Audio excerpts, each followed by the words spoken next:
What is acceptable? Hi, Alvin. Pardon me.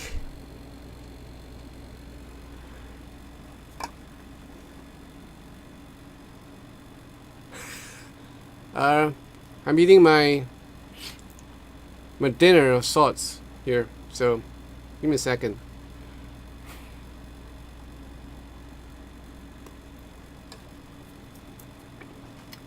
Why are you feeling blue, Dwight?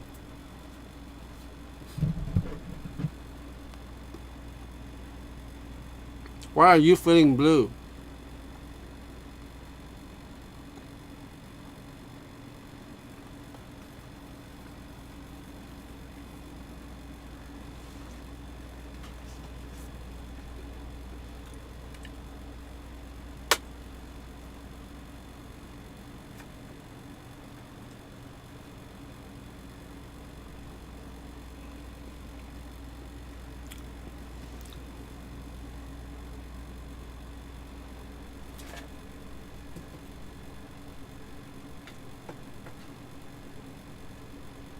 Now you see me how I did my. Now you can actually see how I do my lights. Is it all done? All right, cool. All right, so let's see what color should I go for. Maybe this teal green. You're feeling blue, right, Dwight? Just a cloudy day, eh?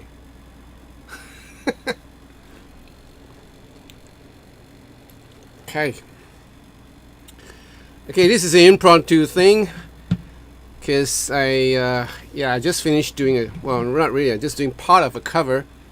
I'm not going to tell you what song, but it's an old song. Something that I grew up with, but it's a lovely song. And I'm trying to do a collaboration with another brother of mine who stays in Taiwan. Great orchestrator, great arranger, yeah. And he plays a mean harmonica. So I'm trying to get him to do a harmonica part, but I just did my part, so I'm gonna email to him and then see what he wants to do. Hey, hi David, how are you? You just bought a what? A TA80 and a ST62. Cool.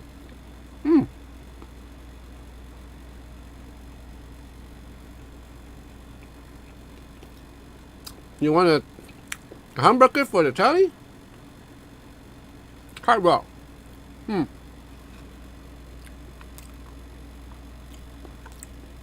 59. Yep, 59. That's the Seymour Duncan 59.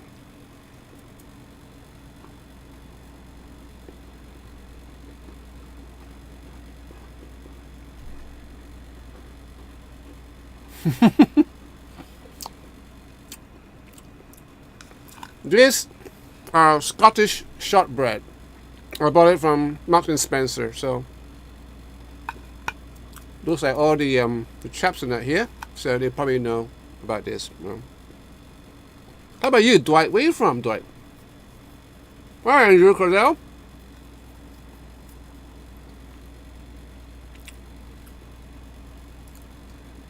Yep. Probably about that one, right? This one. Very different.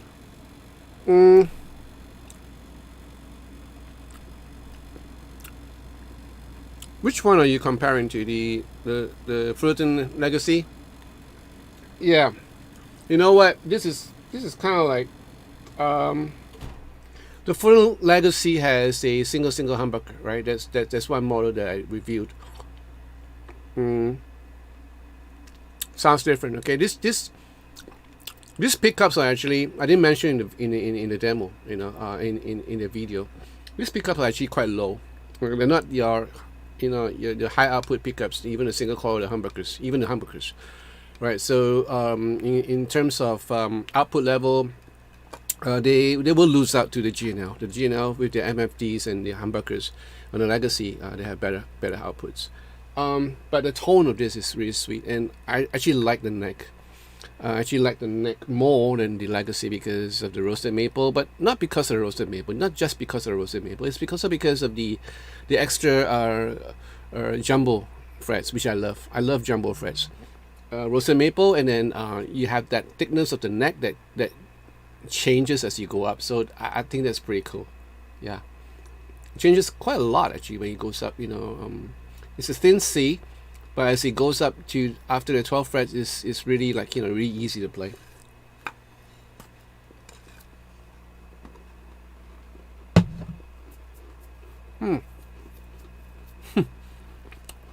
Okay, David.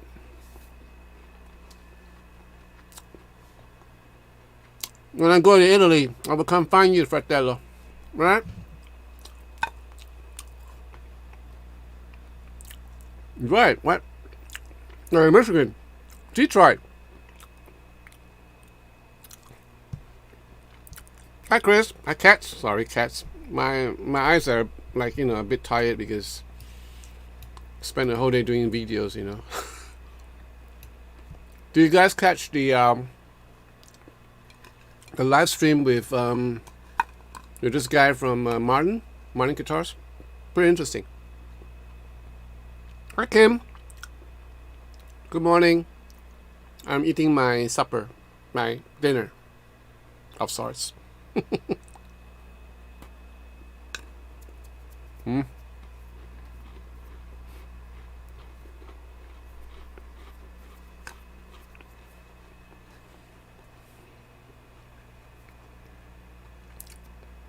Hmm.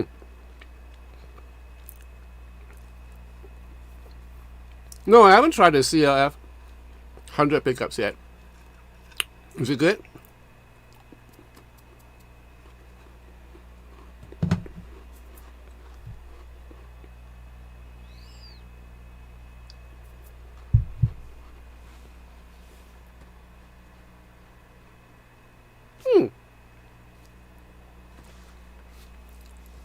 Hi, Mark. Alvin, so you're pretty near Kalamazoo, huh? Kalamazoo. All right, so that's where the old Gibson factory was. Cool. Well, since you're there, but you're west of Detroit, in Michigan. Well, unless you're in California near Fullerton, then, you know, you can just probably drive down and just pick up one of the pickups, you know. Pick up one of the pickups. That's pretty cool. Hi, Sergio. Hola, hola. Oh, yeah, cool. Hi, Mark. You're from Las Vegas. Right. Cool. I was just there on February. Yep. Was I there? Wait. No, I wasn't there. No, sorry. I was at Reno in Atlantic City, not in Vegas. I was in Vegas a couple of times before, yeah. They are described as vintage and chimey. Do you have a preferred brand of strings for acoustic? Yes, I do. I do.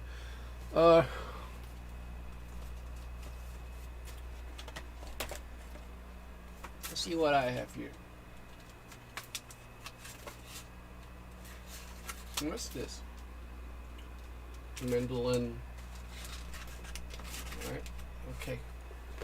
Okay, these are my acoustic strings.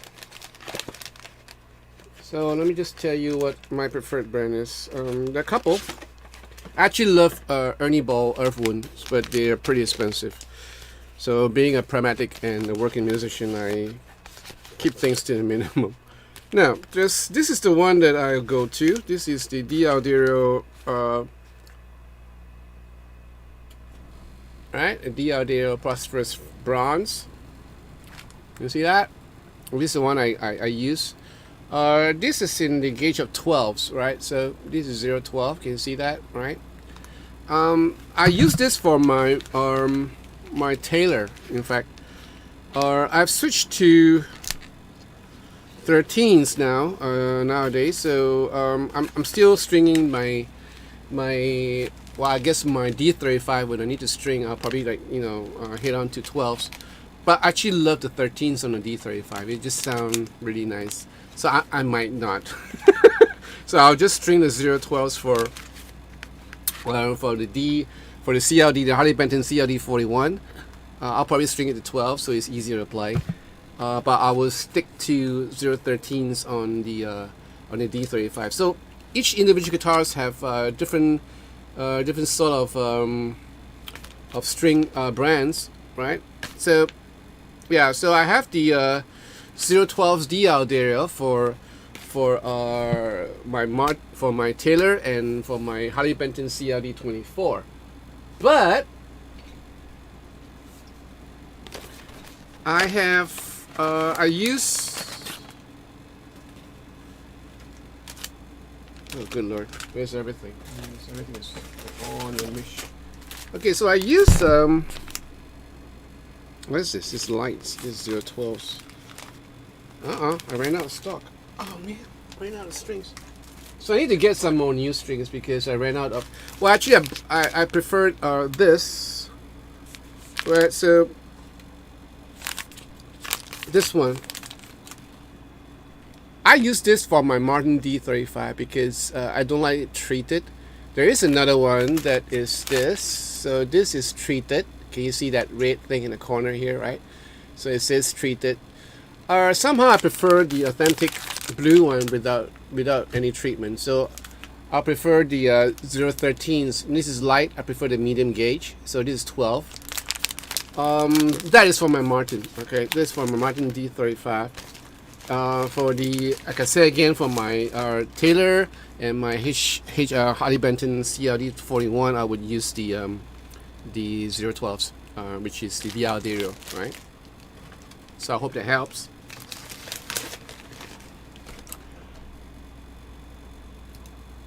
Okay, what?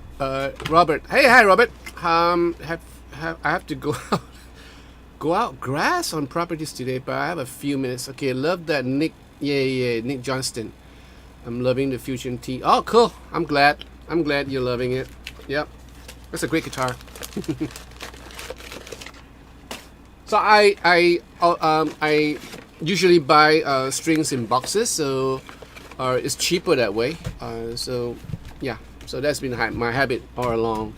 I've been like buying boxes, and sometimes certain strings can't really keep too long because depending on the packaging, sometimes the strings will go rusty on you.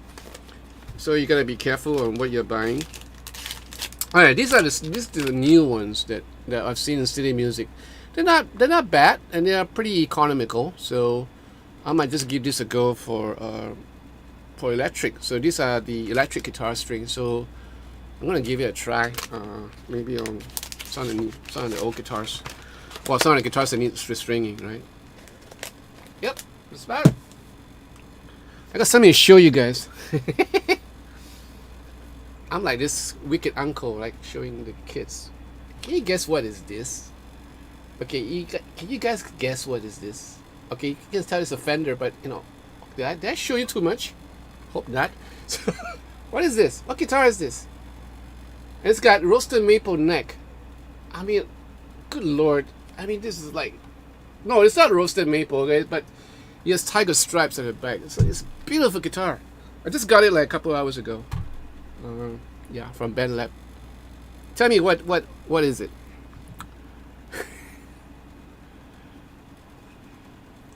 Well, you guys guess while I eat my shortbread.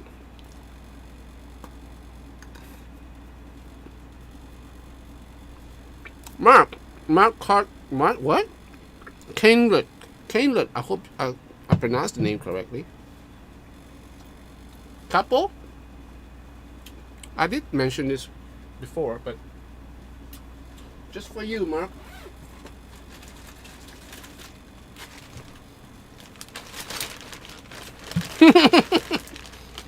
Alright, cats. I gave it away. It's a Mustang. Beautiful guitar. I haven't played it yet.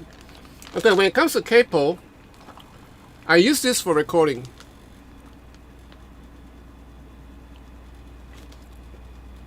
Can you see this? Okay. I use this for recording.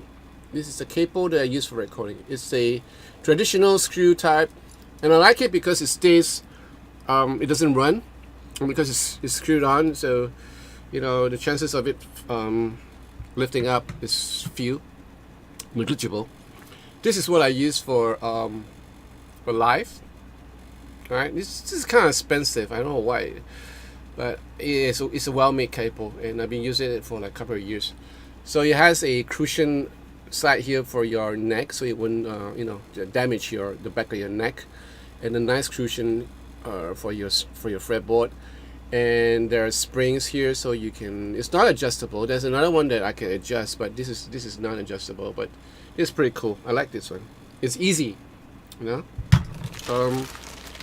think I have one more lying around somewhere. No, I guess I trust this, so I just carry this. There's another one that I really like, with the springs, and you can adjust the tension of the spring, so that's pretty nice too. Right?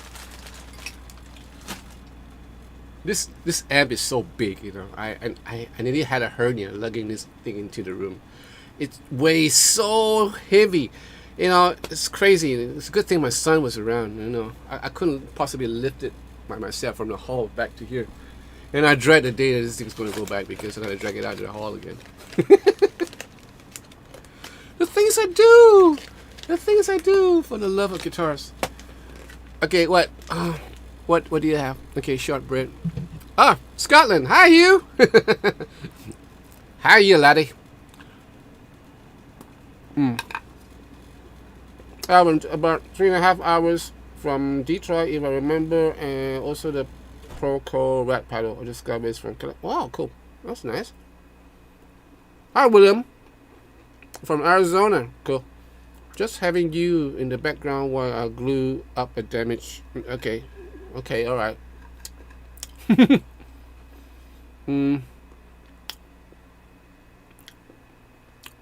so that's what I brought. That's what I just brought out in the EJ26, a custom lights too thin. Yeah. That's cats. Now the thing about guitar string gauges.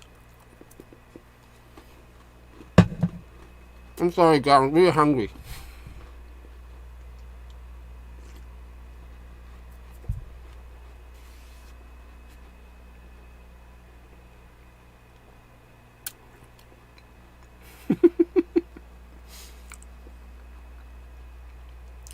You gotta love sharp bread, you know, because you need a bit of chewing. Okay. The thing about guitar gauges is that if it's too thin, like, you know, I don't like 011s because it's just too thin, and when you're doing strumming, it kind of flap all around. And what you want for acoustic guitar is a good tension where you can actually do strumming really hard and not have it flap around. 011s is just too thin, so forget about that. You should start with a minimum of 012s, and from then you work yourself up. I love the 013 because, you know, once you get a hang of it, you know, once you train up your muscle, it's really great for strumming. It's super great for finger picking stuff, like, you know, doing arpeggios with your fingernails, or you know, with arpeggios with your picks. You know, it just, every note just come out bell like. I just recorded, like I said, I just recorded a cover, right? So with the two D35s, the HD35 and my D35, and both of them are strung with 013s, right? The medium gauge. And as I was recording, I just couldn't help but to be amazed at how they sound. It's so beautiful, you know. It's not my playing; it's just how the guitars sound, and it's the gauge. You know, if I strung it with a lighter gauge, and maybe 012, it just sound different. You know, if it was 011, God forbid, you know, that would sound horrible because. But then again, right? All that apart, are if you're just starting, you're just a newbie starting out playing guitar, then yeah, I mean, if it's too hard for you for 012s, then okay, you can start with 011s, but you know, not too long, because like I said, when you start strumming, it's gonna flap all over the place. All right. Alvin, well, okay, you're talking to Dwight. Okay, I like to fly. I have what? 5.0 Mustang that I like to go. Oh, okay. So you have a car that, yeah, Mustang. Okay, you guys are just, hi, Alessandro. It's a long time, you know. Come stai? Come stai? Eh? Alessandro, how are you? Buono? Buono? Tutto bene? Oh yeah, okay, so it's a Mustang. Yeah. Nice guitar. Yes, King. Good guess. Okay, so okay, King. Hey John, what do you think of scallop fingerboards? I'm debating whether I should get that or just go for larger frets.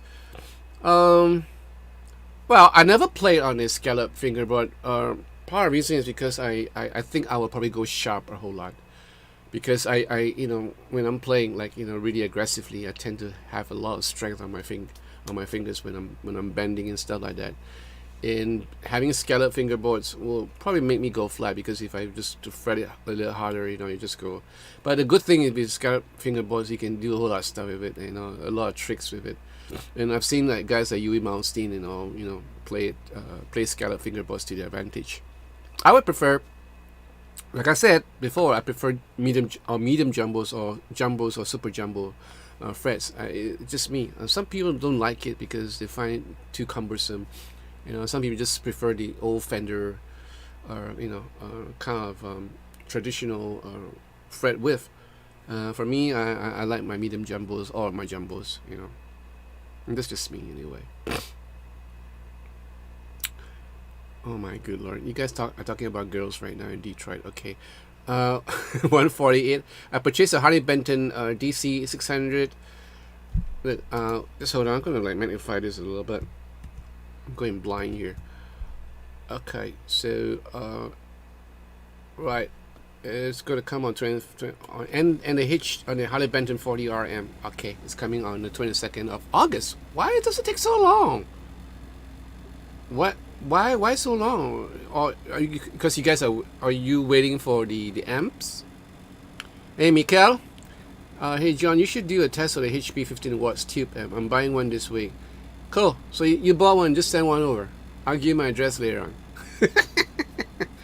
Now I haven't like asked them for any amps. Maybe in the future, because yeah, the good news is that Harley Benton actually touched base with me, so they're sending me a couple of guitars. So I have no confirmation on which guitar they're sending, because there are a couple of guitars that I requested which is out of stock, so I have to wait. All right. Dwight, you're not a chick. Yeah. Okay. I'll take your word for it. Minuano. Yes. Hello. Are you doing it all night? No. I'm just here for impromptu, because I just want to kill some time and eat my dinner while you guys watch me. No. I just finished something, so I just wanted a break. So I thought I'd just hang out with you guys. And also a question to you guys. I have 24 guys here, so just waiting for some of the old ones to come in, the usual gang, and then I'll probably post a question to you about yeah, later on. Just give me a couple of minutes. All right. Yeah. Okay, cats. Yeah, just do that. And the minimum is 12s. Okay. Don't don't go any lower than that. Oh, okay. So Voxorester, try some heavier strings on the Mustang. They used to have 24-inch scale, so they can still bend easily. I won't change any string because these are from the shop, and I don't think they want me to go fooling around with their string gauges. In any case, I used to have a Fender Mustang, and I love it. I missed it. So it, stupid me. All right. Hi Paul, Terry. How are you? I love 11s and acoustic because I like to more finger pick. Okay. Cool. To each his own, like I said, to each his own. Andrew, hey, hi Andrew. What are your thoughts on locking nut tremolo? Fried roast, right? Talking about fried roast. Well, I played them for years. When I was playing the club, I only played guitars with fried roast, because we're doing a whole lot, and all that. So having a fried roast help.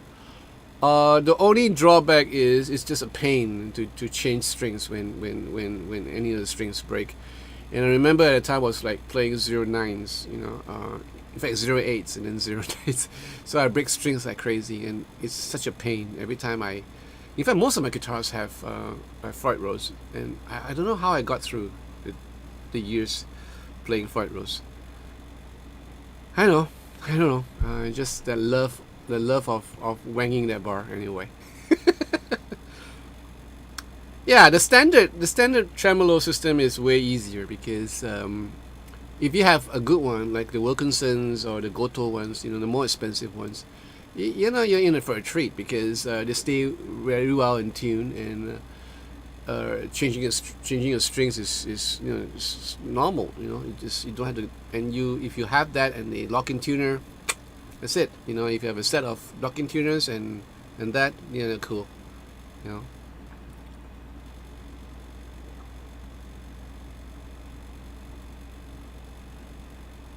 Hmm.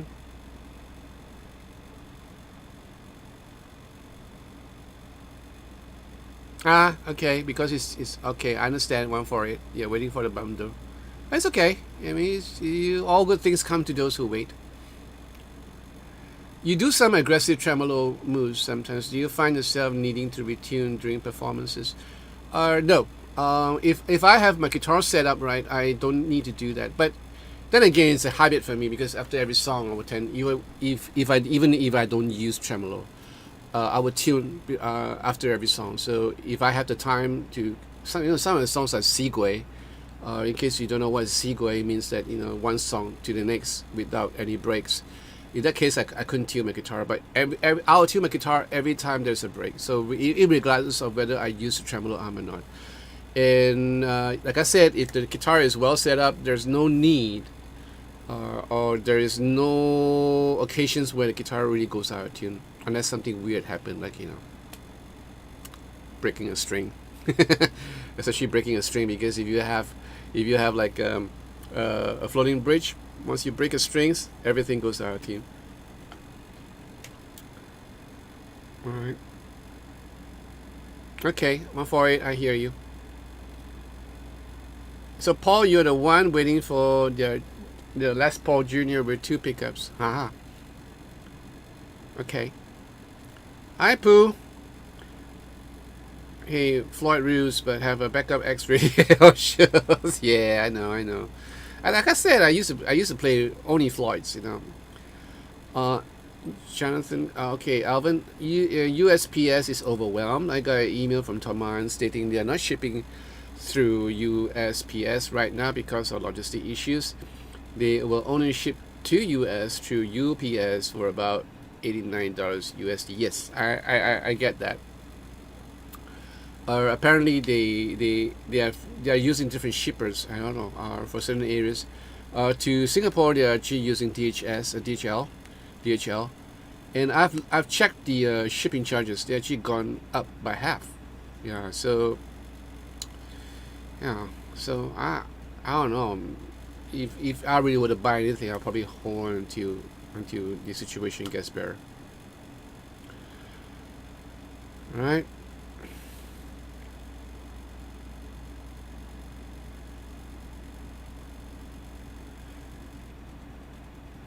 Robert R. I saw a strap with no pick guard or 5-way switch or even knobs on the front. It's on the back of the what? You saw that strap? Okay, cool. Show some thumbs, folks. Yeah. Hey, come on. You have 28 guys here, so give me some like, will you? How many likes do I have? I think I have 10 likes. Come on, hit that like button, please. All right. Dwight, I met stuck-up trailer park girls. You guys are still talking about girls. Oh man. Okay. Dwight, I always wanted to get a Harley Benton. Was afraid of postal service in Detroit. I might need to overcome this fear. Okay. So I don't know what's your postal service situation in Detroit. What, Robert? What, you were like 3? You were like 3. What? I was like 3. What happened to you in your career? Thank you, William. What are you talking about, Robert? What happened to you when you're 3 years old?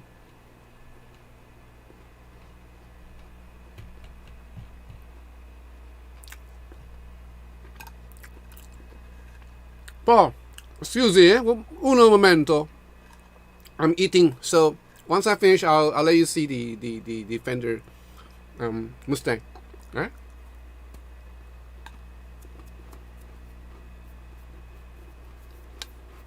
Mm-hmm.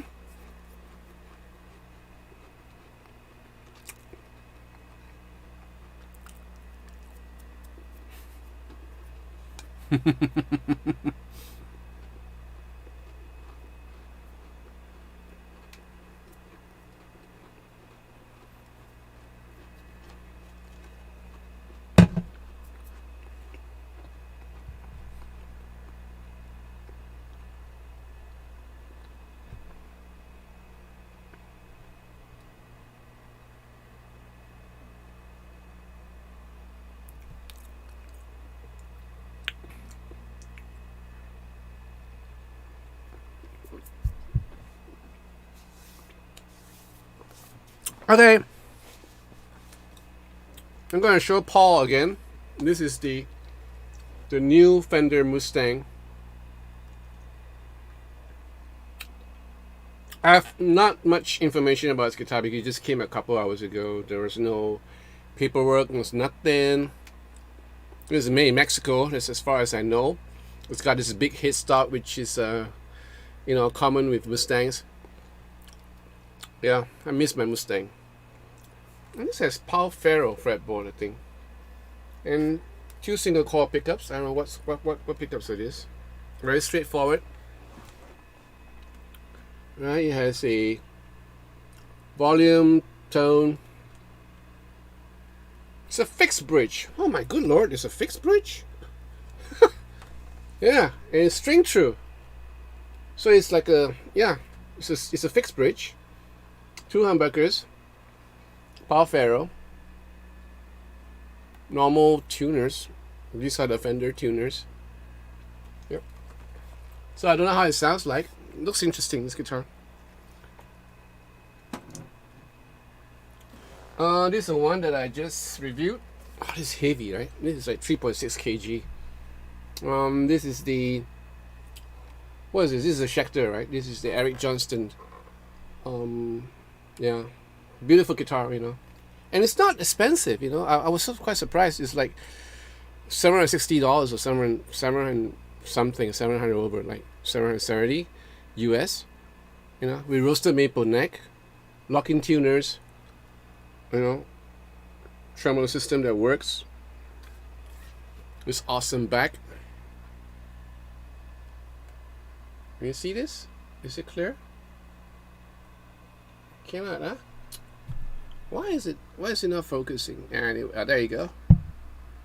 Right. Love the guitar. The only drawback, like I said, is the pickups. You know, they're not really that powerful. Not much of an output. You know, but other than that, that's cool.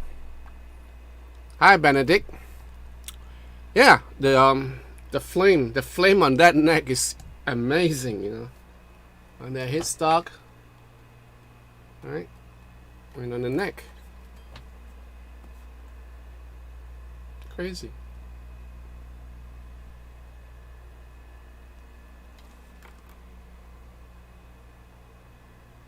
I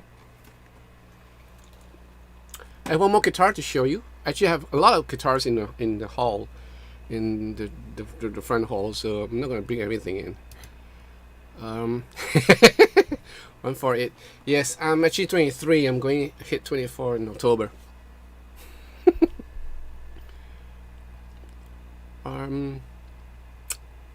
So to answer the question from Entire to hello, Entire to okay. He asks, I have one question. Do you like GNL GNL series guitars? And how often do you use them? Is it worth the money? I'm in a dilemma because I'm choosing between the Fender Telecaster and the GNL AZ series. Well, I guess you're pretty new to the channel, so if you haven't subscribed to this channel, please feel free to subscribe to this channel, Entire too. If you have been following my videos, you would know that I love GNL guitars. Okay, I have 31 guys here right now, so can you just hit the like button? I only have 18 likes as opposed to 31 people watching. I know some of you guys are in the toilet and stuff like that, but you know, just hit the button. Alright, anyway, coming back to you, Entire too. Yes, I'm a GNL fanboy. I love GNL guitars and I use them on stage. I use them in my my session work. I use them in my live performances. So yeah, I stand by them. Great guitars to play. The thing right now is that because I have all these various guitars to choose from, right? So I will use them in different scenarios. Like for the last gig that I did, which was last Friday, when I did a live streaming, I was using my Luke, right? So those were EMGs, and the reason why I used the Luke was because of the songs that I was playing, and there was a whole lot of rock songs, like really like rock songs. So I just wanted a humbucker then, and I didn't want the single coils or anything in between to create static noise like 60 cycle hum, because that was what's going to happen. And I didn't bring my Comanche because I wanted something more rounded for the humbuckers instead of using the MFD pickups in the Z coil, which is obviously hum cancelling, but they were a bit like more cutting through, and I didn't want that because I have a whole lot of ballads to do at the same time. But I use my Comanche for the shows that I tour with George, and because there was a whole lot of rock and roll stuff and songs that I need to kind of penetrate through the mix, and that's the reason why I brought the Comanche along. And there are certain scenarios where I would just play my A-set Blues Boy because it would suffice, and I have to decide whether I can live without the tremolo arm, which I can because the A-set is a lovely instrument to play. And there are times when I just want to wean off my tremolo arm because there's no need to do that, So different scenarios calls for different guitars. Yeah, I mean, yes, I thank God that I have the luxury to do that. But some of you guys don't have that. But that's why when you're buying a guitar, when you're shopping for a guitar, you got to know which one is the right guitar to buy, because then you can understand what sort of situation you're going to be in. Like, are you playing a band, or what are you doing? Are you learning? Are you still learning? If you're still learning, then it's cool, But if you're already a sort of a seasoned player, then what a situation that calls for a new guitar, and then you got to make the decision yourself. Yeah, you got to make your own decision.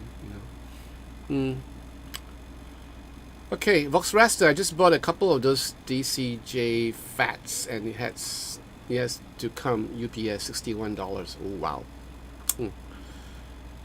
Okay, Robert. That flaming cannot be on all of them unless some FSR. I don't know. I mean, this is the one that came. I think what? I think it is. I think it comes together. This has a weird gold pyramid mist or something like that. Like. It's almost similar to the pyramid mist that G&L has for their Skyhawk.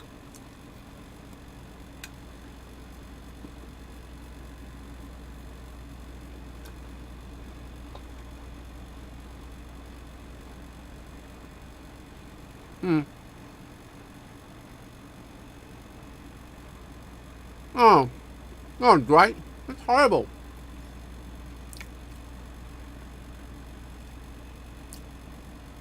Did the post office compensate for the damaged bills? Hi, Benedict.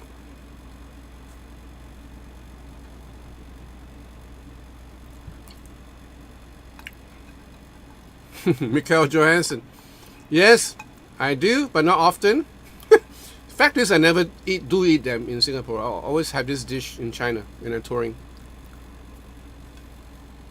I'm done.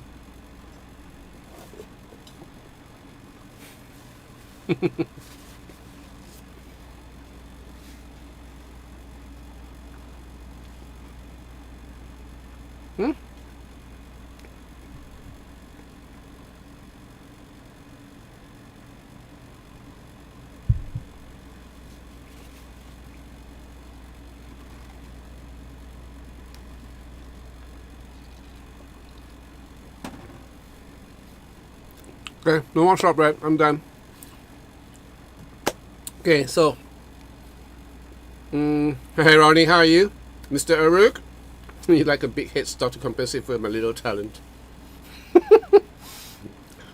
And thank you for that, Hugh. One of Jimi Hendrix's first guitars was a Mustang. Cool.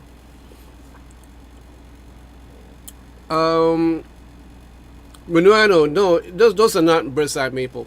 The neck on my Luke is a bird's eye maple. This is not. This is just a flame maple neck. All right. Yeah.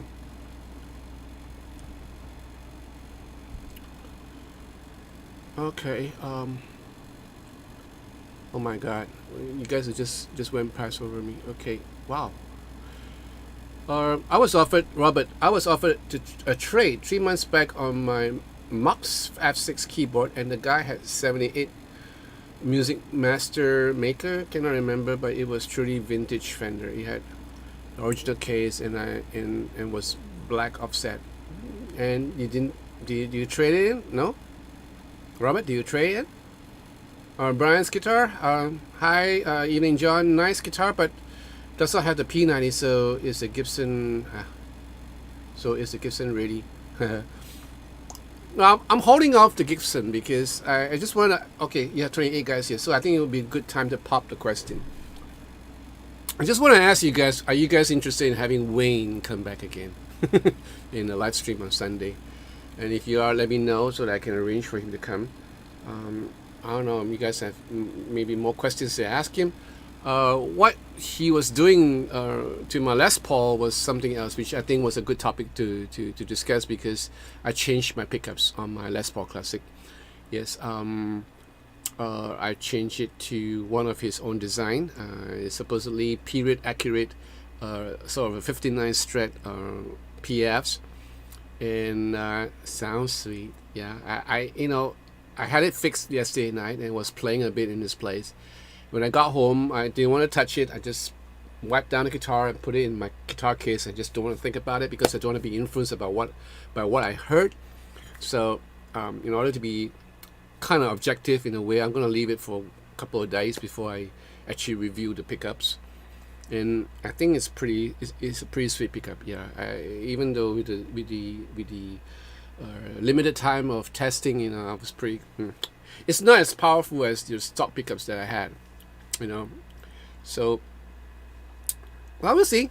So, yeah. So if you guys are in favor of getting Wayne to come back, just let me know, and just hit yes, yay, or nay, or whatever. Just let me know, and I will judge from there. And I'll probably get him back on this Sunday, so he can answer more of your questions. Super nice, hi Mikael. Yeah, those Schecters are not only super nice, they're super affordable. It's really cheap. This guitar is like Singapore dollars is like 1,001, and looking at the quality, it's worth it. Definitely worth it. Whose birthday? 148 October. Yeah. Robert R, do you prefer roasted necks over regular necks? Oh yes, all the time.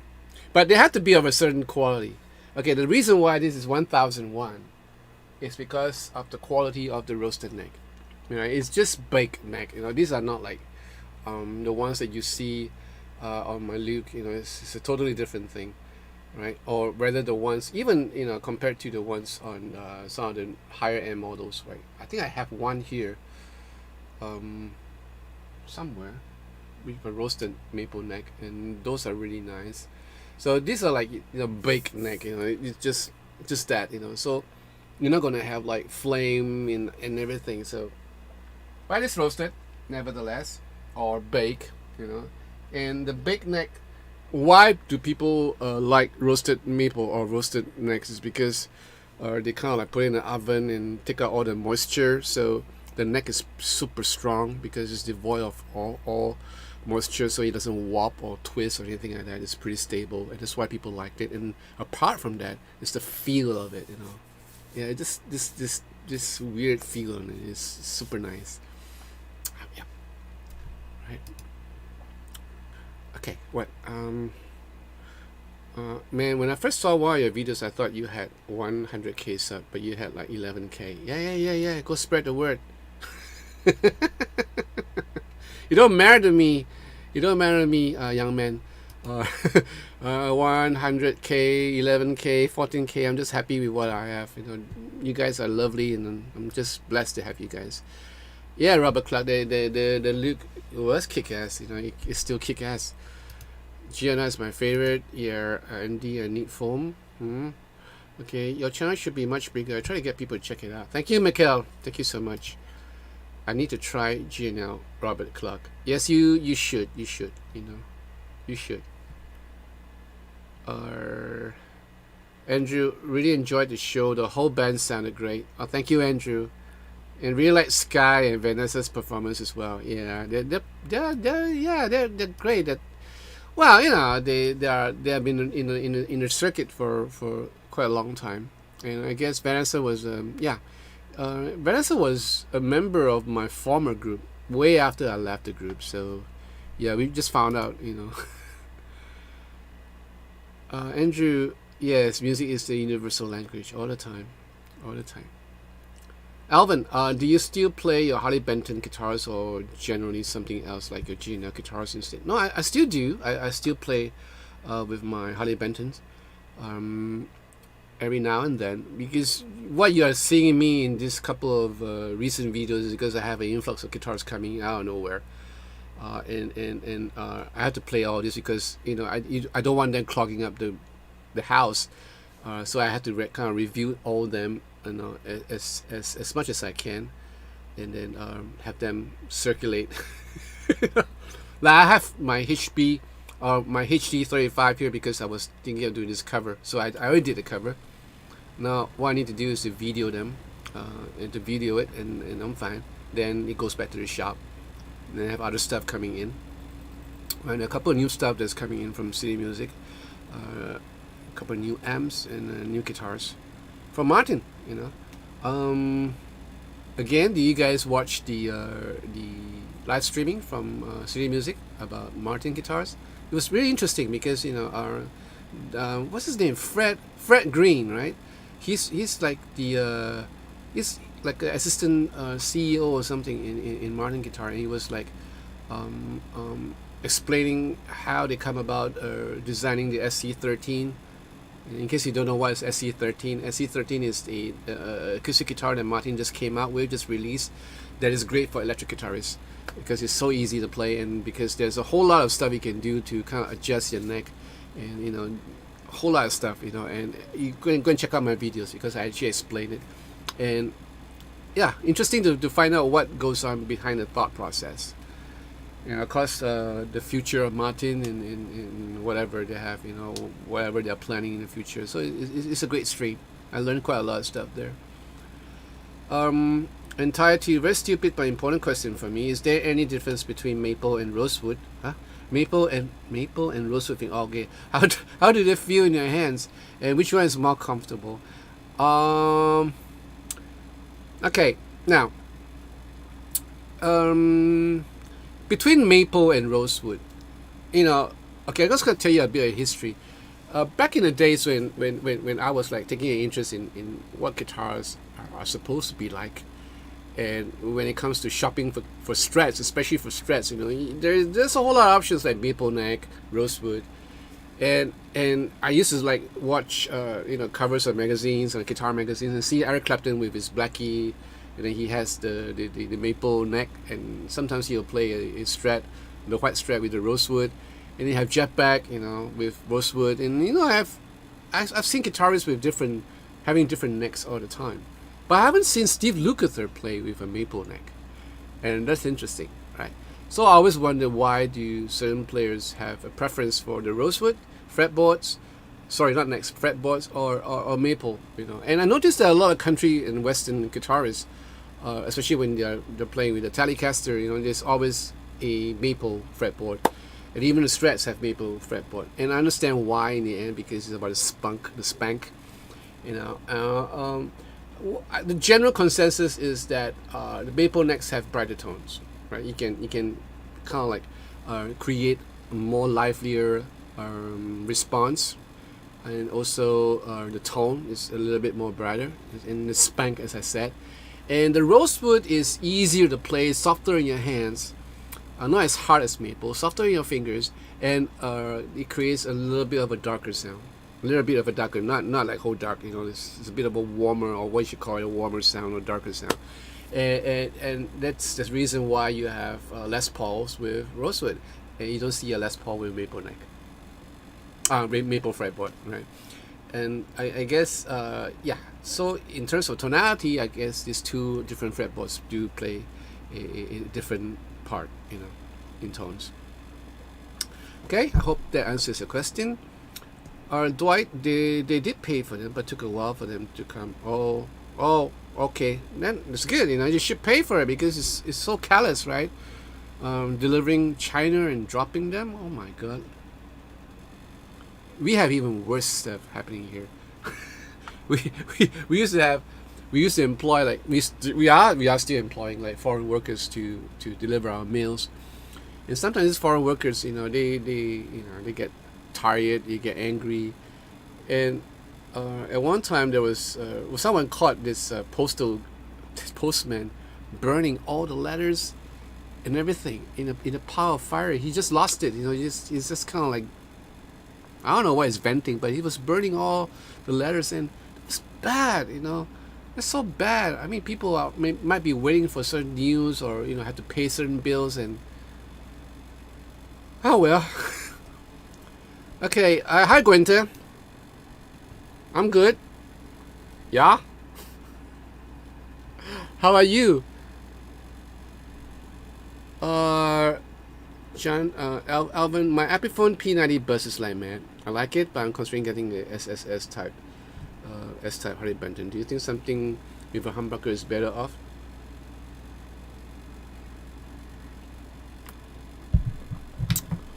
That's the one reason why I don't really like playing on a P90, because they're really noisy.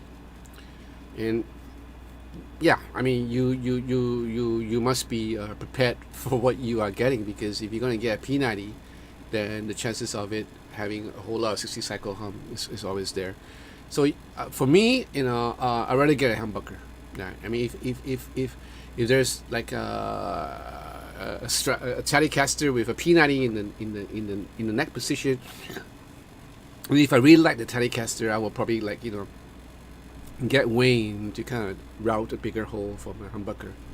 I will put a humbucker, and that's the reason why I love my Blues Boy, right? The G&L Blues Boy. It's one of my favorite guitars, you know, and that's the reason why. And then he has that normal FFD spank, you know, the normal Telecaster pickup right at the back. So best of both worlds. And then the lovely part is the middle position, where you get a mix of the bridge and the humbucker. Oh man, it's awesome. All right.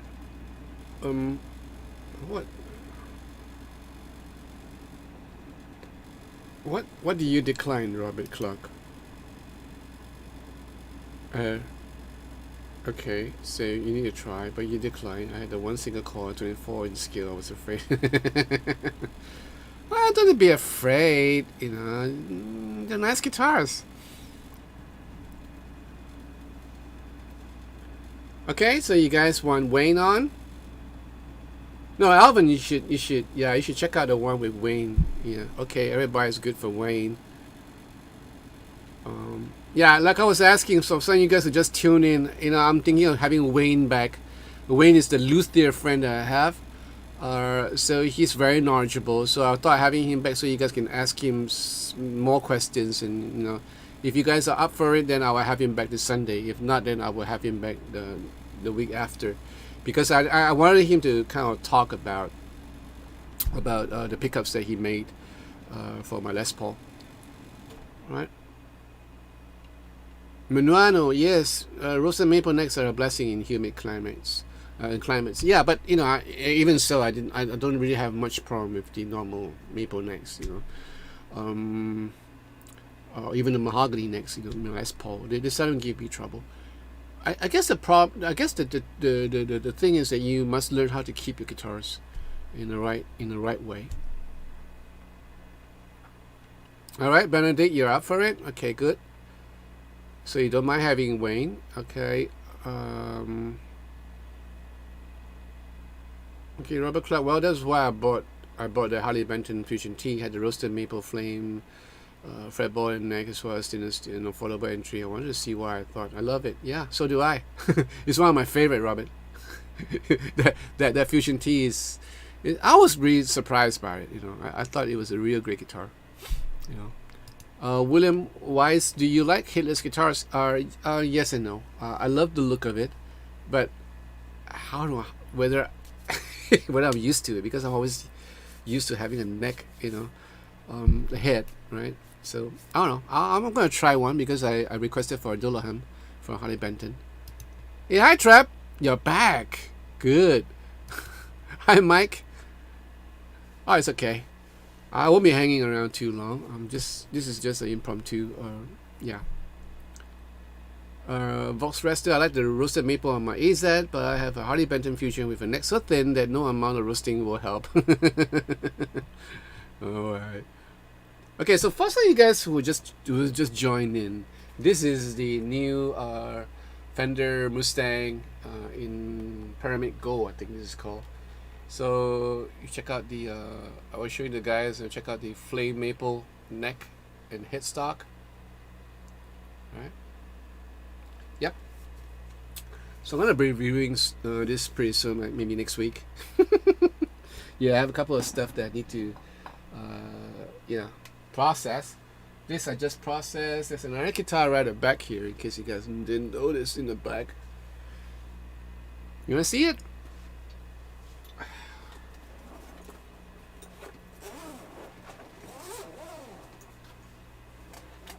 It's got a great case, This, guys, is a PRS S2. It's beautiful. I like how it looks. Check this out.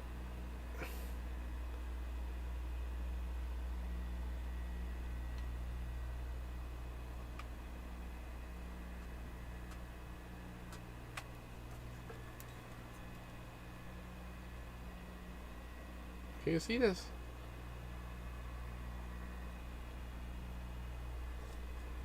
It's beautiful.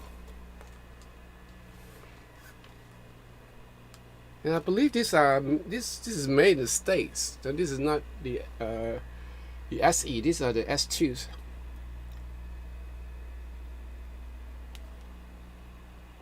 Well, I guess these are like kind of like more cheaper, more affordable than the full-blown PRS more, because this doesn't have like a recess or volume stuff and probably other appointments, but nevertheless it looks pretty sweet, right? Set in neck like a CST. It'll be a joy to review this. Can't wait.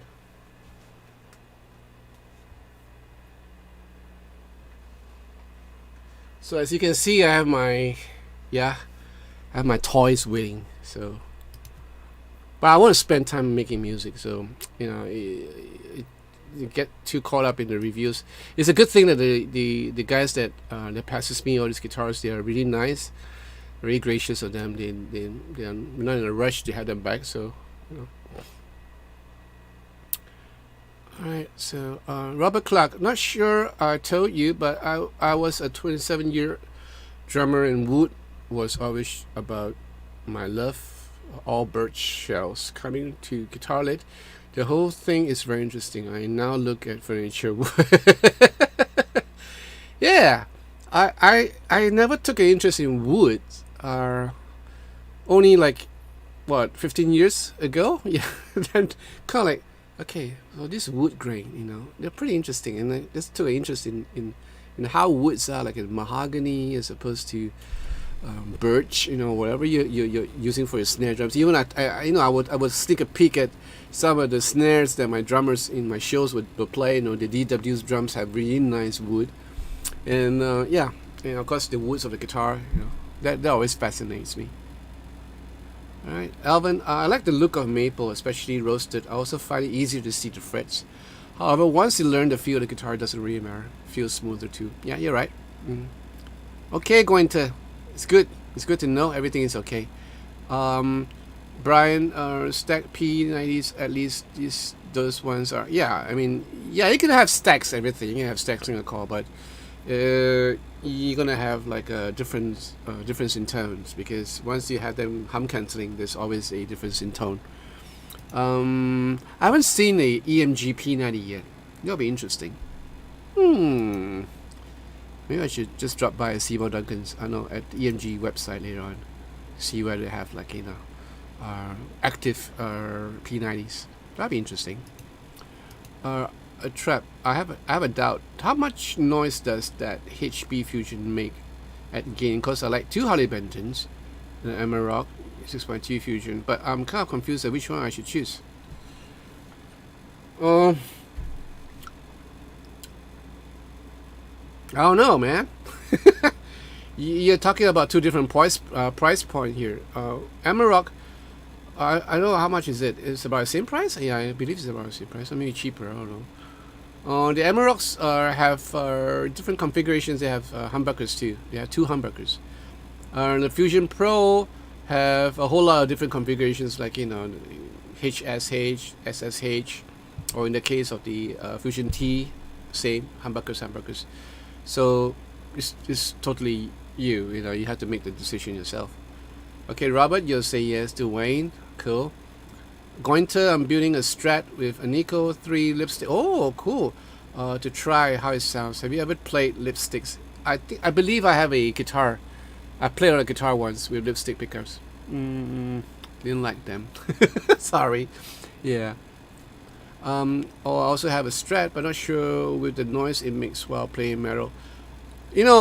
Most of the guys that play metal, they will go for EMGs, and that's why EMGs sold a lot of their pickups to metal bands and to metal guitar players, because they're virtually noiseless. Being active, they have enough output to drive your Bogner or whatever metal amplifiers that you have. So you might want to take a look at it, right? EMGs. Kudnik's fake news pickups. What? Okay, I don't know. Okay, Dwight. Gonna play baseball. Cool. Nah. William Wise looks cool. Yes. The S2 looks sick. Always curious about how they felt and play. Well, they probably play like any PRS. PRS have a certain scale length, which is very different from the Fenders or from the Gibson. They're somewhere in between. So they probably play the same. Easy to play.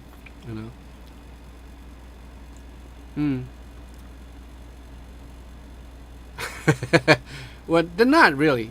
I don't think they're $2,000. Well, they're probably like 2,000 over in Singapore dollars, but not in what you call it in US dollars.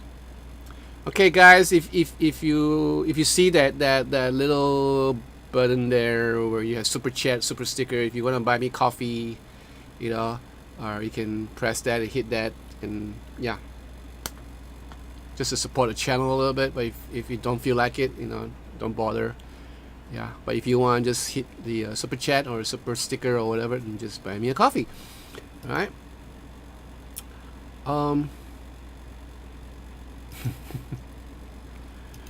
PRS needs to offer stainless steel frets. Well, you know how it is. Some people like stainless steel, some people don't like stainless steel. So I guess they have their own clientele, and most of the clientele don't really insist on stainless steel frets. So if it ain't broke, don't fix it. That's probably what they're doing. And stainless steels are way harder to install. Okay, I was at Wayne's house yesterday, and I asked him, I said, what's the price difference between a stainless steel fret installation and the normal nickel fret installation? It says the nickel is way cheaper than the stainless steel, and I'm saying why, and asking why, and it says, because stainless steel is really hard to work at, to file, whereas the nickel is easy. It's a softer metal, yeah, and that's why the increase in workmanship charges. All right. Pooh, I'm more than willing to make a PIA review if Ibanez is listening. They're not. All right. Brian Guitars, I think GNL should sponsor you. Yes, I agree. They should sponsor me. But they're nice. They're nice guys in GNL, because I wanted certain things, and they actually made it possible for me to have them. So, well, not a new guitar though, but certain things. All right.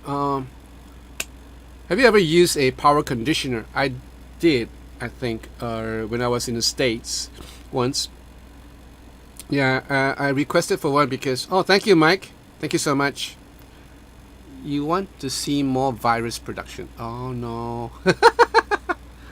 Yeah, we will see, because they're planning to do some more shows, so we will see how it goes. So where was I?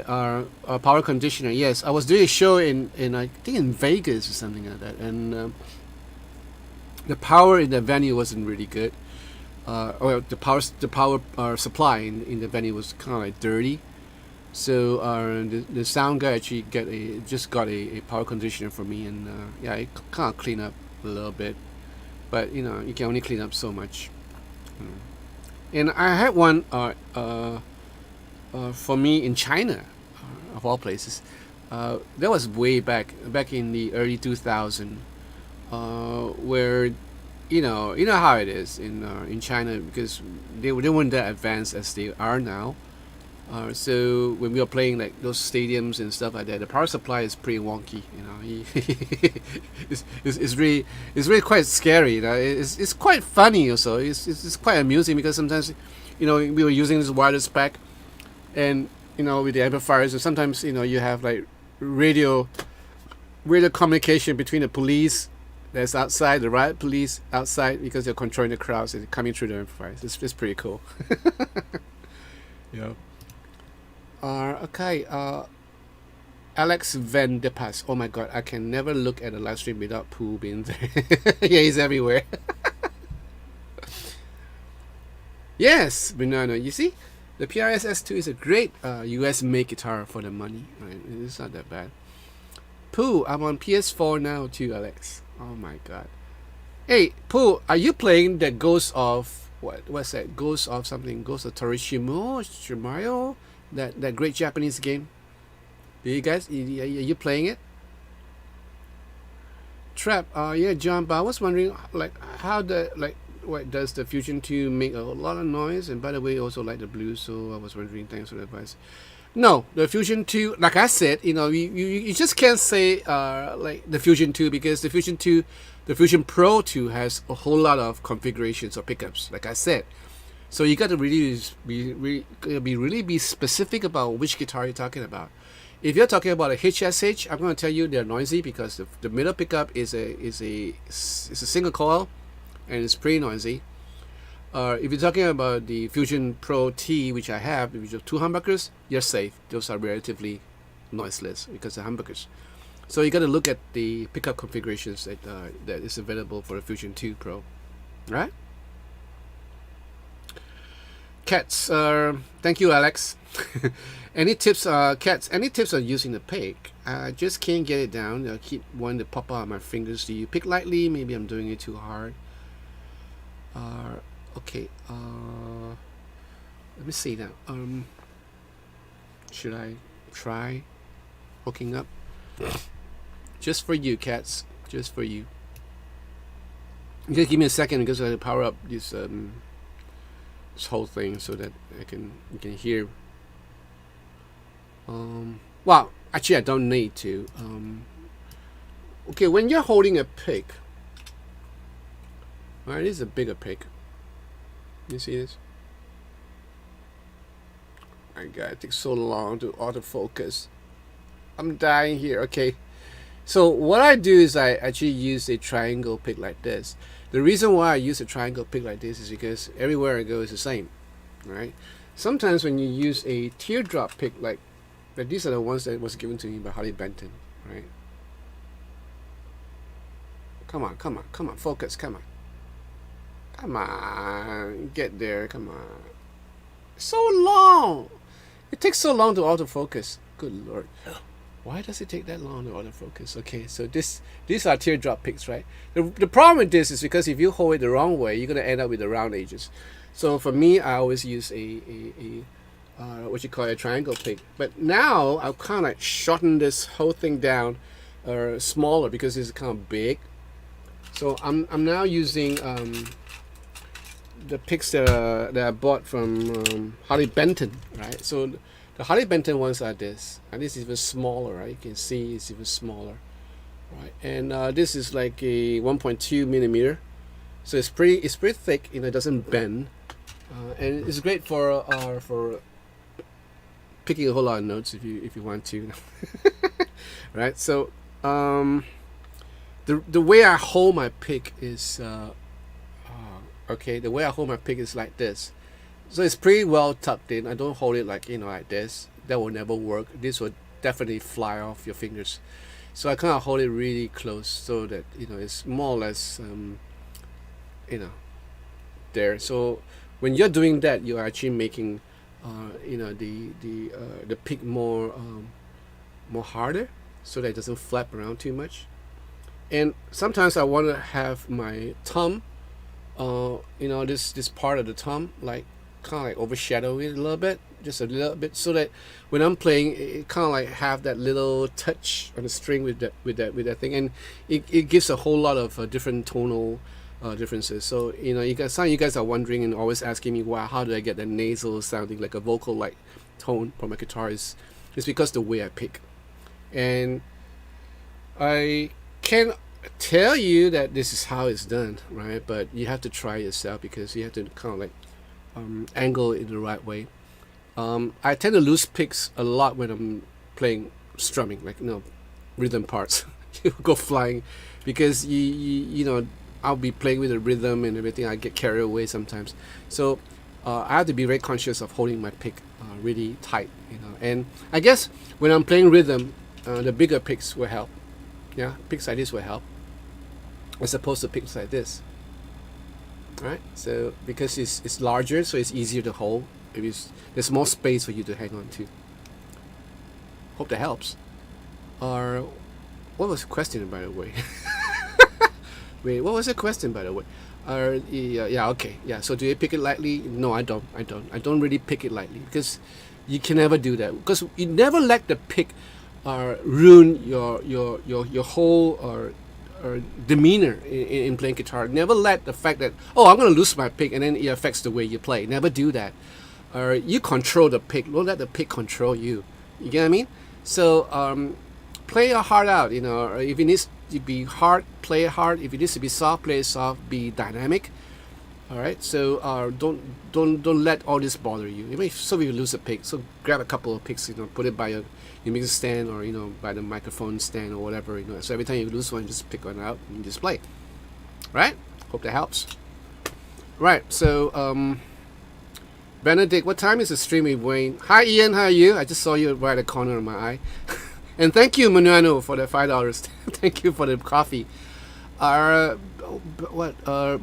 Benedict, what time is the stream with Wayne? Also, recently sent my 1980 Greco SSL Strat from Moss to replace the bridge tone to blend knob to blend my bridge single coil with any pickup position. But you sent it, right? So you already sent it, right? So yeah, whatever it takes to have more tonal options for you. Yeah, I mean, there's a whole lot of stuff that you can do if you really want to set your mind to do it. Like, you know, for a Telecaster, you can have a 5-way switch instead of a 3-way switch. You know, and for the Stratocaster, you can have the typical 5-way switch, and depending on the pickups that you use, you can even have more options, you know, to wire it in series, or if you have a humbucker somewhere, you can always kind of like tap for a single coil, like what happened to this guitar. Yeah, this what you call it, this Schecter, right? So the humbucker has a coil tap, and I love my Comanche because it gives me a whole lot of options, right? So it's always good to have options.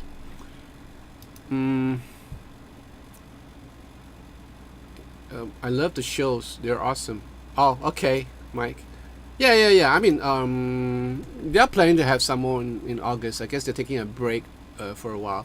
It takes a lot of effort and money to run these shows, because, you know, we need to kind of like get what you call that, the lighting crew, and then the LCD screen you see at the back. Those cost money, and the cameraman. You have a crew of maybe like 3 to 4 cameramen involved, and then you have the band.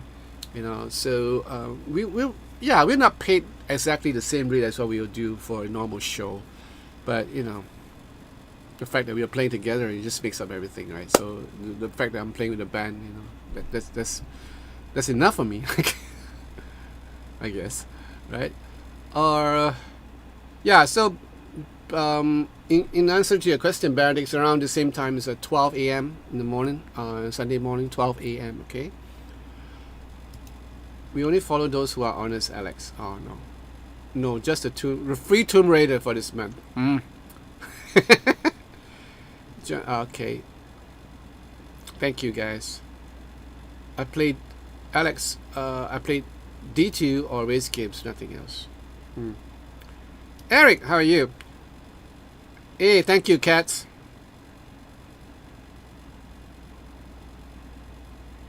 Cool. You can even, like, if you want lessons, I do teach, just in case you guys are wondering. I have a student who's from Italy. Sweet girl, and she's serving in church, and yeah, she's learning from me. What is this?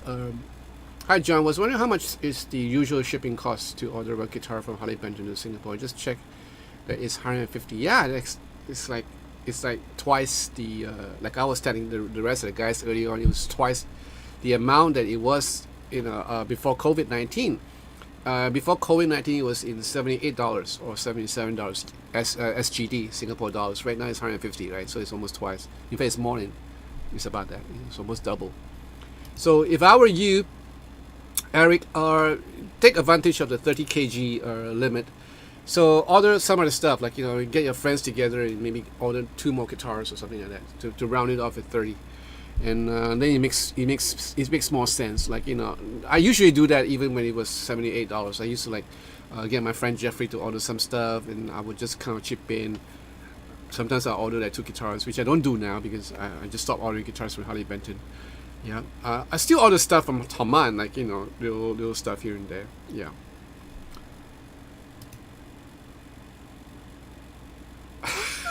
Robert, does the wife have a favorite song of yours? I don't know. I'm gonna ask her.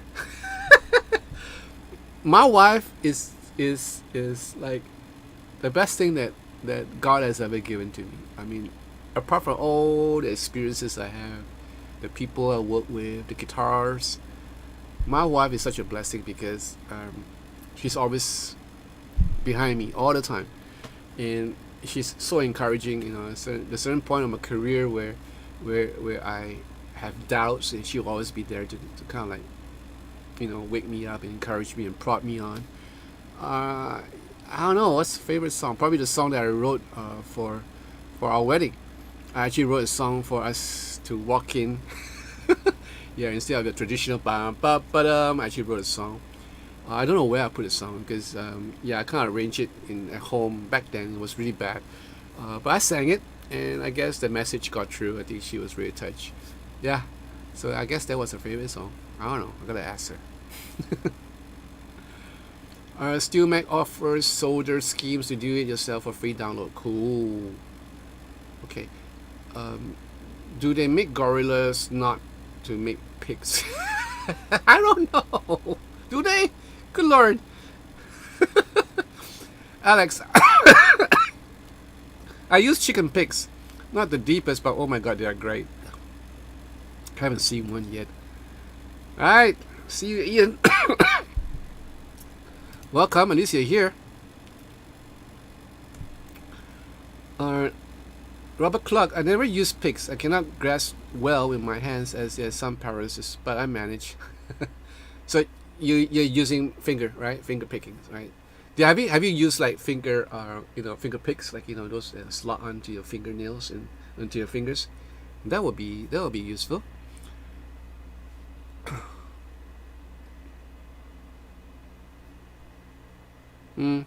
You should see Benedict, you should see the way I solder. I think I showed it once. It was pretty horrible, but I got a job done, so who cares?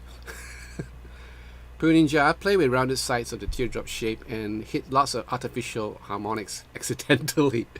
Yeah, I mean, if you can do all that, but if you're gonna if you want to hit harmonics intentionally, you're not gonna be able to do that because it's rounded side. I don't know. So I like things to be predictable in many ways when it comes to equipment. I want my equipment to not fail me and not to give me surprises as much as possible.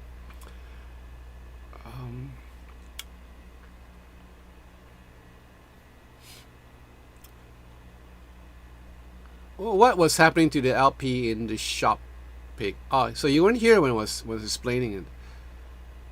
Hi 38, how are you? Long time. Hi Scott. So Pooh, what happened was many months back. You remember the Wayne Mojo single coil pickups that Wayne installed for me on a Harley Benton ST62? It worked, like a dream. And then right after that, he was telling me that he's working on humbuckers. He's wiring humbuckers right now. And I told him, said like, I have my Les Paul Classic and I have the stock pickups on it. I think it's a 49T or something like that. I could be mistaken. I'm really bad at names. Anyway, those are the stock pickups, and they're really powerful. I mean, they're really high output.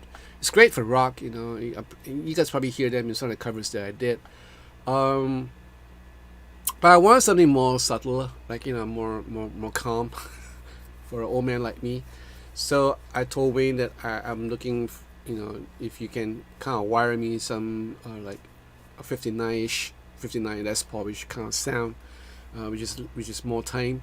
That'll be great. And he actually did it. He actually spent a whole lot of time doing this, right down to the period accurate stuff, like the covers and the bobbins and the magnets and the material of whatever it is. It's also complicated.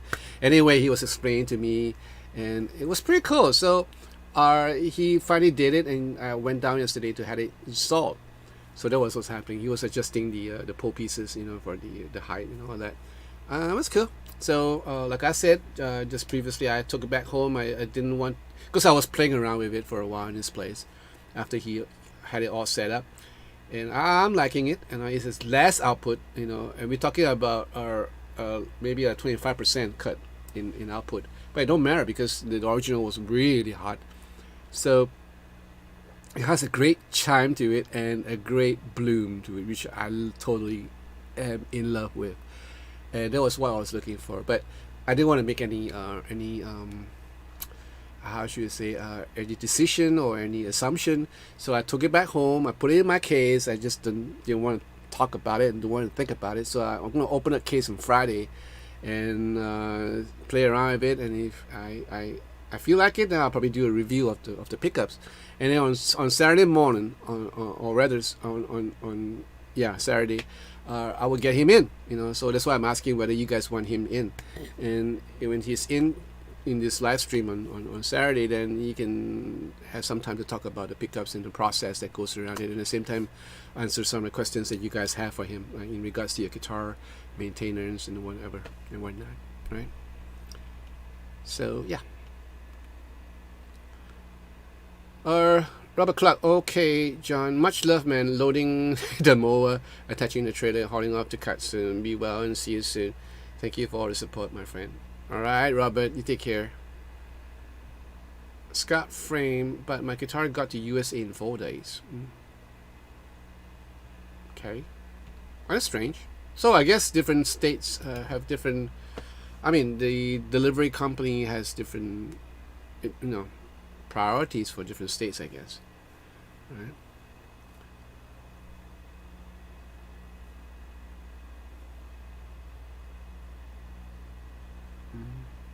Benedict, where do you send the guitar to?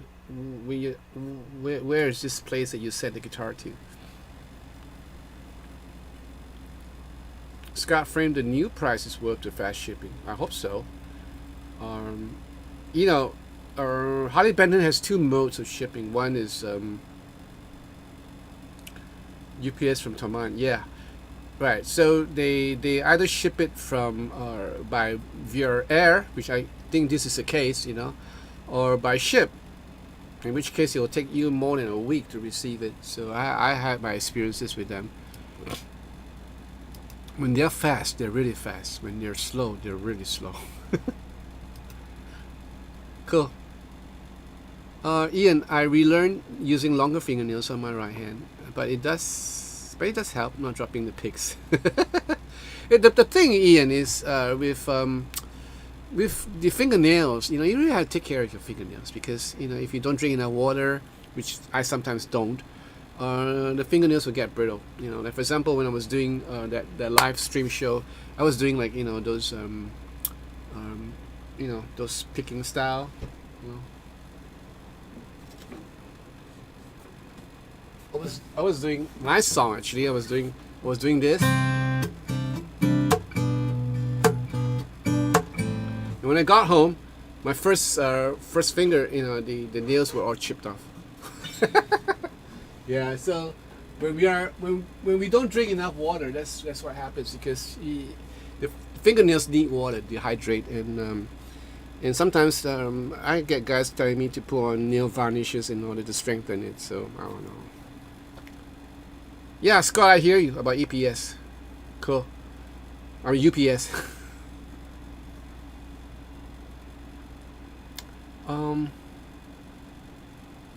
Yeah. I figured so. Yeah.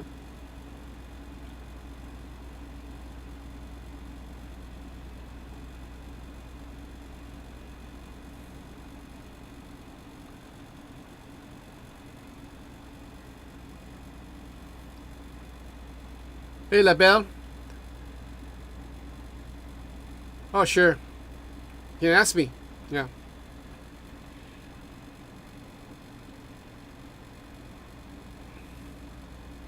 Benedict, where do you send the guitar to?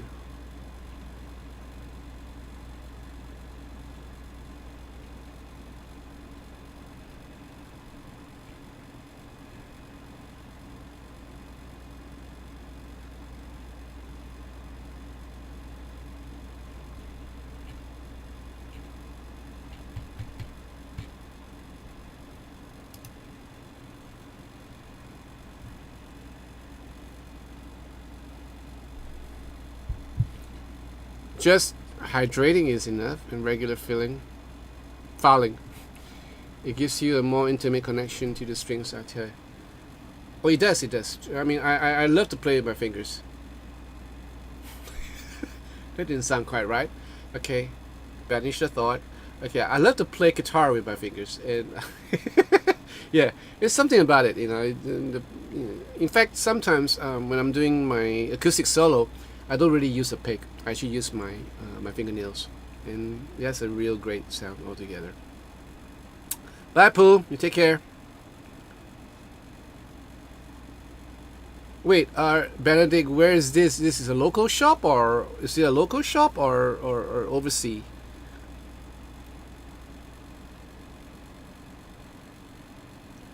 Robert R, do you have stagehands to hand you a guitar when you need fast help, like a broken string?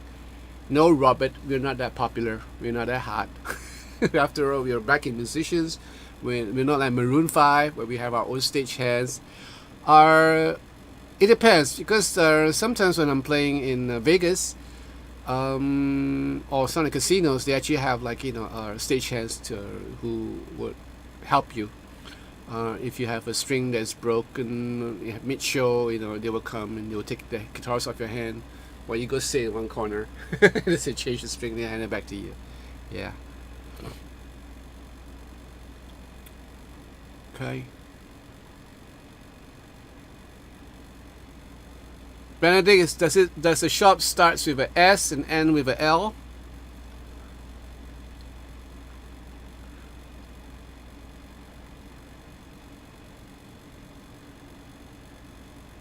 Okay.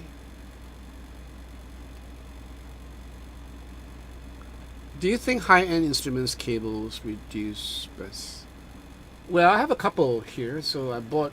You know, I always thought the same thing too, right? Like, you know, maybe getting better or great cables would help.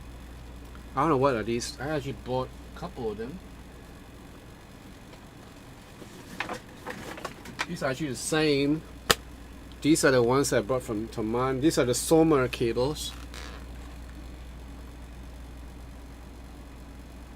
Alright.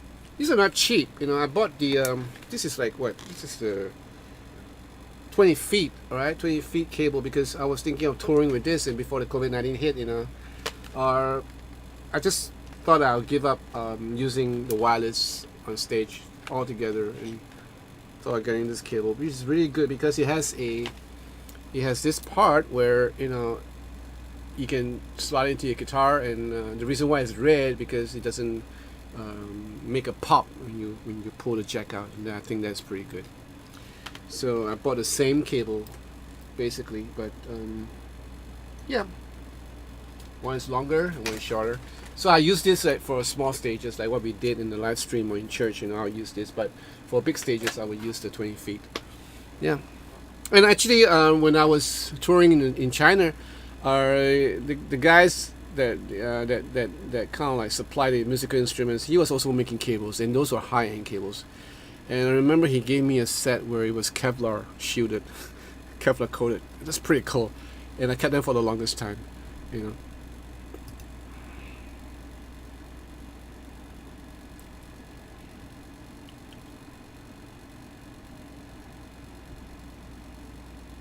Now the reason why I asked Benedict is because I have connections to some of the shops. So if it's that shop that I'm talking about, it starts with S and ends with L, then I can't help you. But for the rest of the shops, you know, I don't know. Some of the other ones I can probably help you to look into it, you know. But that's all I'm asking. I'm not aiming to shame them or anything like that. Alex Van de Paz. I've been to Singapore once. You need to drink a lot because it's one sweaty country. Landed at 5:30 and at the time it's already could not handle the heat and humidity. Hi David. Yeah, it gets really humid. It gets really hot, and then you tend to sweat a lot. I don't mind sweating because, you know, I think if you're able to sweat or able to perspire, that's a good thing. The thing that is no, it does not. It starts with a G and ends with an X. Oh my good lord! I have no idea of a shop that starts with a shop that starts with an S and ends with an L. Okay. I guess I think I know what you are talking about. Okay, I can't help you there because I have no connection there. So sorry, but you know what you should do, Benedict? You should give them a call and give them a piece of your mind. And that's poor customer service. Yeah. Yeah. So I was talking about humidity, right? Yeah, it's bad, you know. And to be able to perspire actually keeps your body healthier. You know, instead of not perspiring, which sometimes you do, you know, and then I tend to get sick right after that because I haven't been perspiring enough. And I guess cycling, you know, for me works because, you know, I tend to perspire a whole lot when I'm cycling, especially, you know, in this country.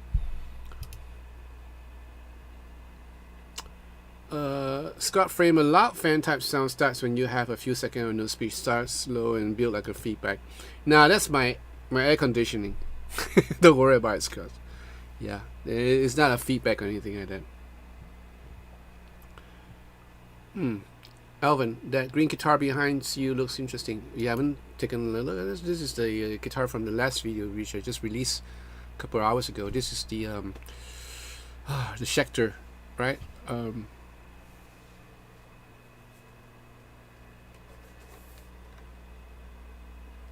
Right? This is a Schecter. What is this? Johnston? What Johnston is this? Nick Johnston, right? Nick Johnston guitar. Awesome guitar. I'm liking this guitar. Like I said, the pickup is not as powerful as what I thought it would be, but it don't matter.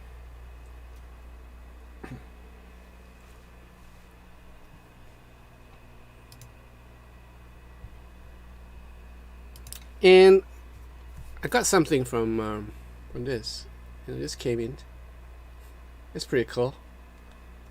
You know what is this? It says here, push. Push.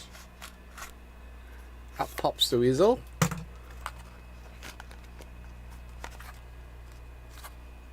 How do you open this? Alright. You guys can guess what is this? Probably you can, but what's this? Whoa, Allen key? Why would I need an Allen key for? Ah, it's for the battery. So what is this?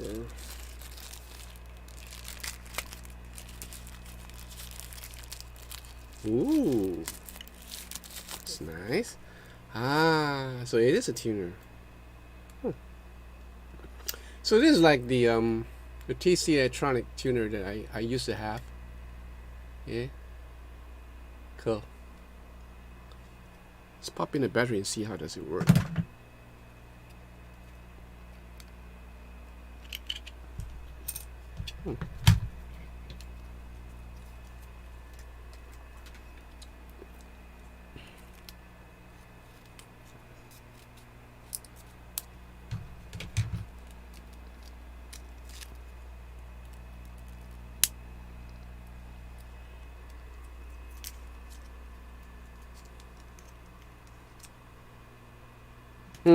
That's bad, Benedict. That's bad. But is it really hard to rectify? Because you can always send it to Wayne. He'll probably get it fixed for you in a jiffy. But then again, Wayne is kind of overwhelmed right now. With work, he has so much cases. I think he's going to take a couple of weeks off or days off. Yeah. How does it work? Does it work in the first place? Oh, it's an on switch. Woo, cool. Alright, so let me just show you again.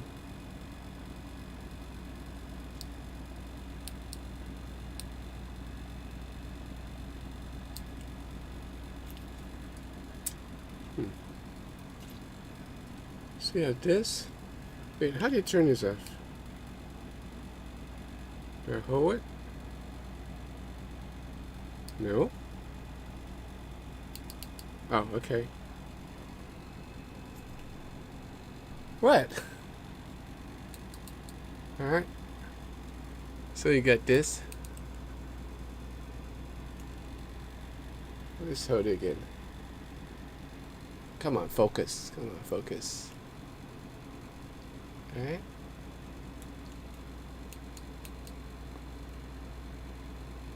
Yeah. It's pretty cool. It's just like the, it's like a TC electronic lookalike, but very much different. The TC electronic costs a bomb, and it doesn't, it kind of failed on me real fast. It just stopped working one day. I was pretty pissed, because it was a gift. It was a gift from the other guitarist in the band that I was in China, and it was sentimental value, and it just kind of gave up on me.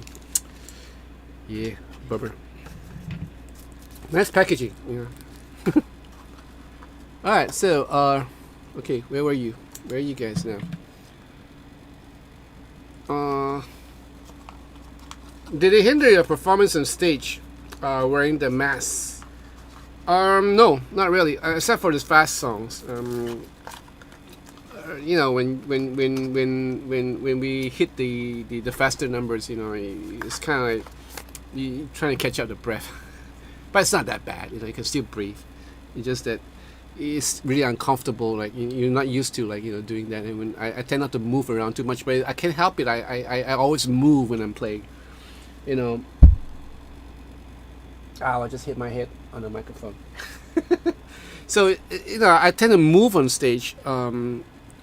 So the movement and all that, if you have a mask, it just makes it uncomfortable. It's not that I can't breathe at all. That I need an oxygen tank. I don't need that. It's okay. Okay.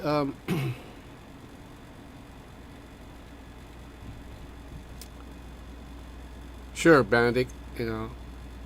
I always believe in customer service. I mean, we pay the money. We should deserve some sort of service.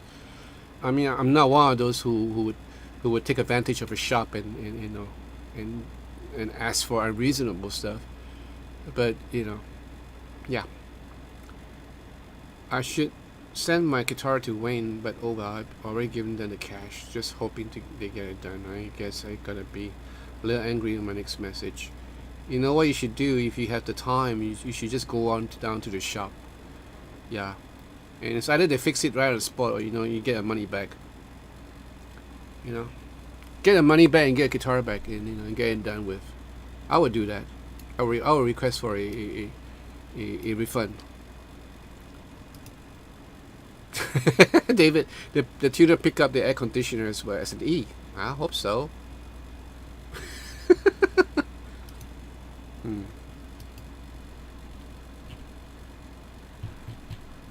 Okay, I'm about to leave. As I said, this is gonna be a real short one. I mean, I'm gonna hang too long. Any more questions before I chow? Or I gotta go, Labelle. Oh, okay, John. Okay, I'll think of some good questions to ask for the next stream. Yeah. Think about some questions to ask Wayne for the next stream. Yeah, I'm gonna host him, so he's gonna do a whole lot of answering. It's always good to have Wayne. I always learn stuff from him. Any more questions about some of these guitars?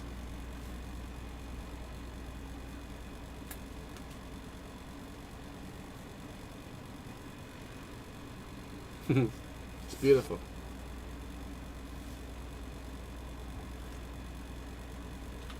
You know what? Maybe I'll just play a little bit.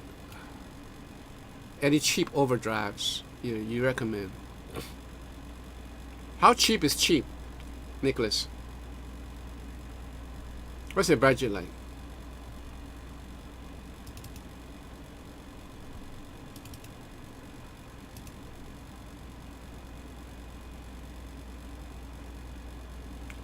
Cool, Benedict. You go get them, Tiger. Don't cut them no slack.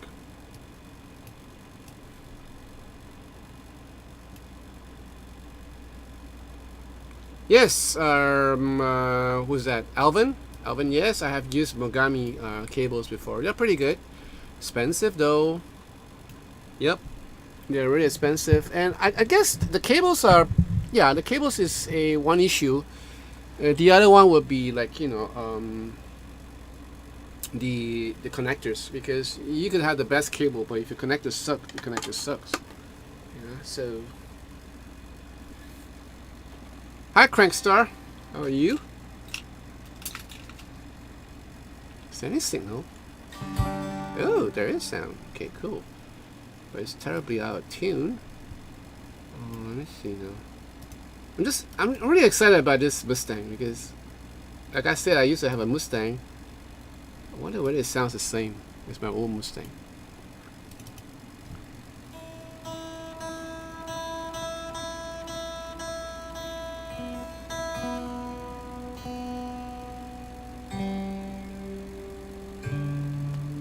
Like I said, this guitar has no tremolo bridge. It's a string true. It's a dead bridge, hard bridge. But it doesn't look like a hardtail. In fact, it looks like a bridge with a tremolo system. And string true.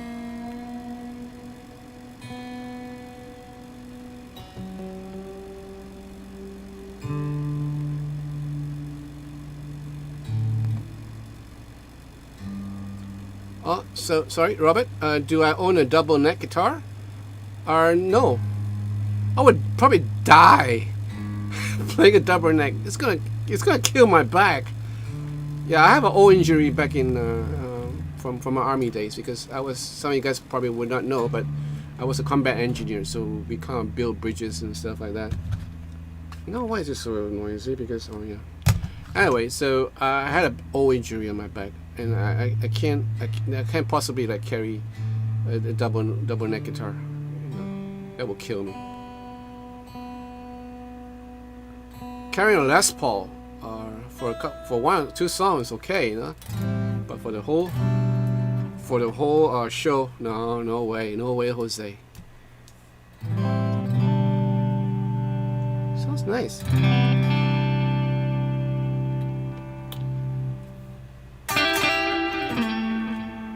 Okay, I'm gonna turn off my mic so you can hear the guitar in its entirety.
Nice guitar. The pickups are, well, they're not, yeah, I mean they're thin, kind of thin sounding, very very traditional, sort of a single coil, sort of a Nico 2, you know, sort of feel. Love the neck though. The neck is pretty sweet. Yeah, I keep on reaching for my tremolo arm. I'm so, like, you know, why doesn't it have a tremolo arm? It should have a tremolo arm. My old Mustang had, you know, but my old Mustang is a real old Mustang. It has like little switches here and there, you know, so it's pretty cool. Yeah, it has the same feel to it. I remember. Brings back a whole lot of memories. What do you think? What do you guys think? Hi, such a man. Such a man. Such a man, are you from Nihon, Japan? Japan?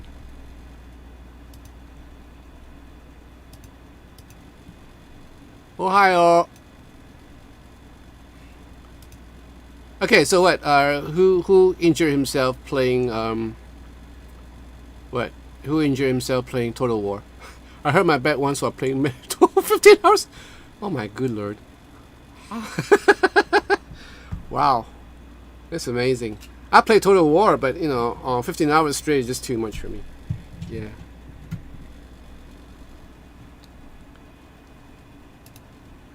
Sounds great, right?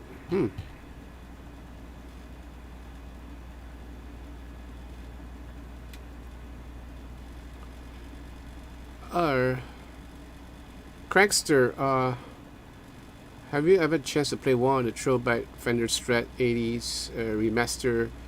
Yeah, I've been looking at one, but I haven't made the purchase. Yeah.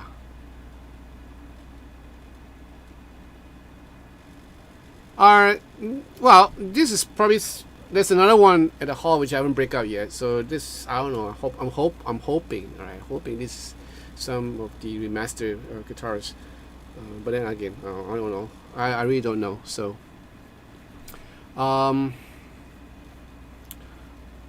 okay.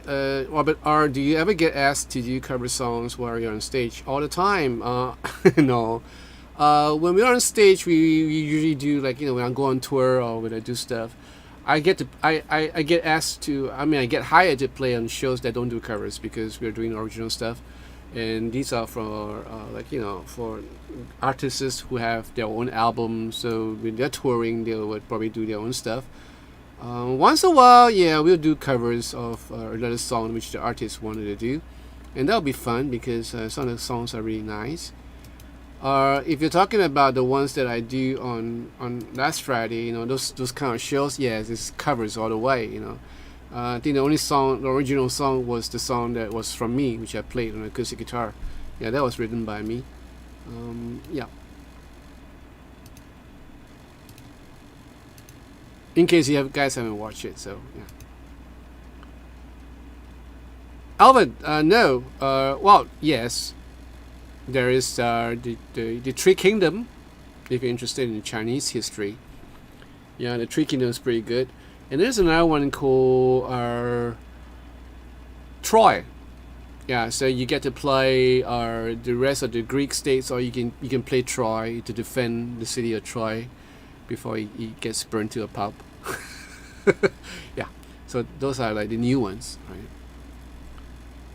But I was thinking of getting a PS4 or PS5 just to play the Ghost of Toshimaya or whatever the game is. That's a great game.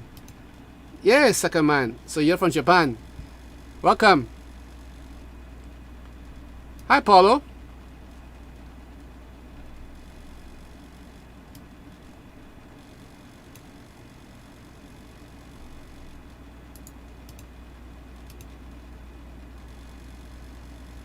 Toshima. Alright, the Ghost of Toshima. That's the game I'm talking about.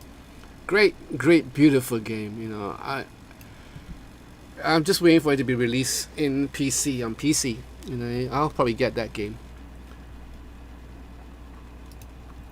Crankstar R. My wife is not down with all the guitar videos I watch, but she's always known Jonathan and say, "Hey guys, this is Jonathan." So he's doing something good for sure. Say hi to your wife for me, Crane Star. It's always a joy to know that the wives actually approve of my videos. Yeah, because you know how wives are. But you know, most of us have great wives. You know, sometimes it gets a bit overwhelming. Like you know, I wonder how my wife can take my shit because I have like guitars all stacked in the hall and guitars all here, and yeah, but no, she loves me so. How are you doing, Ian? Are you doing fine? Oh, I heard the song that you did with that, the collaboration that you did with the female. I forgot her name. That was a great song, Ian. That was a great song. Well done.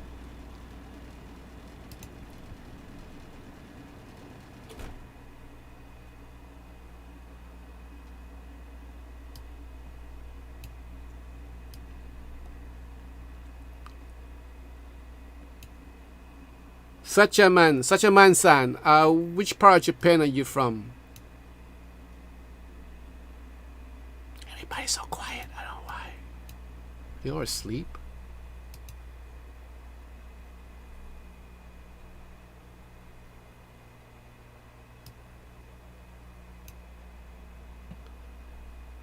Yeah, Laurie, right? Laurie, yeah.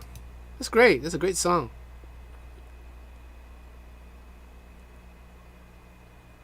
So who wrote the song? Both of you wrote the song, or were you like doing most of it? Yeah, I could tell she's a great. Yeah, I could tell she's a great lady.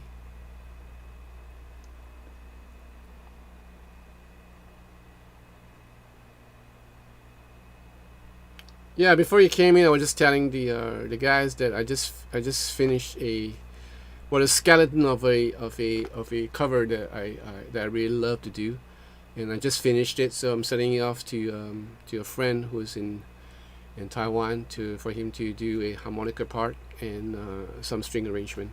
Yep. What are you doing, Trap? INST. What's that? Instagram. Yeah, I'm in Instagram. Yeah, you can search for me. Yeah, that's great to hear that. It's great to hear that, Ian. You know, do you know Tom? Tom, he's from Ireland.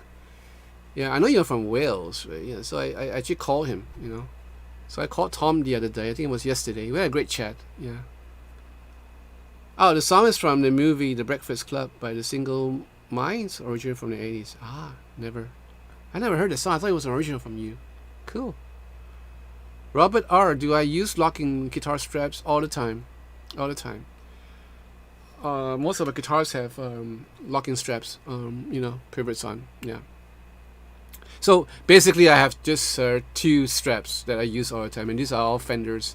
You know, the traditional Fender leather kind of strap. There's one that I bought from AliExpress, which has like a cushion. They'll make leather. They're leather made, and there's a cushion on the strap over here, so it's really comfortable. Yep. And that's my favorite. And it's black in color, so go figure. Yeah. So that's why I was using for most of my live gigs.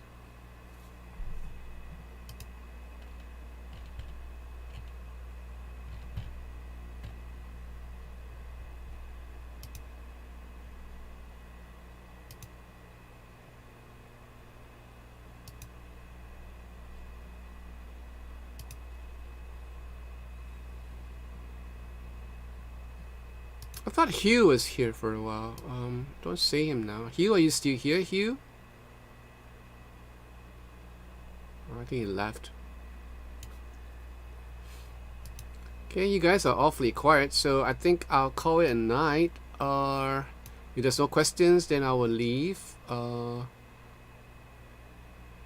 What's that? ACC? What's that? Air conditioning?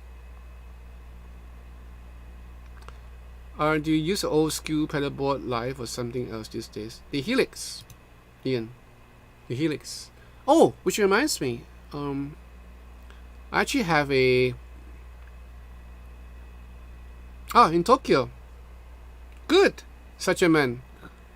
I've been to Tokyo before. I love Tokyo. Yeah, I love the guitar shops in Tokyo. Very nice. Yeah, yeah. Come to Singapore.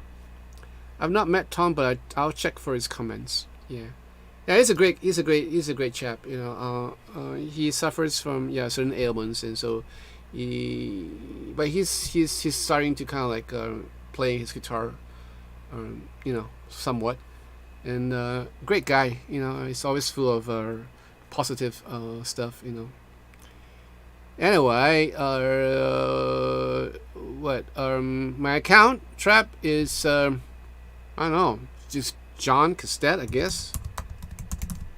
Yeah, that's the one. I type it down. So this is where you'll find me on Instagram.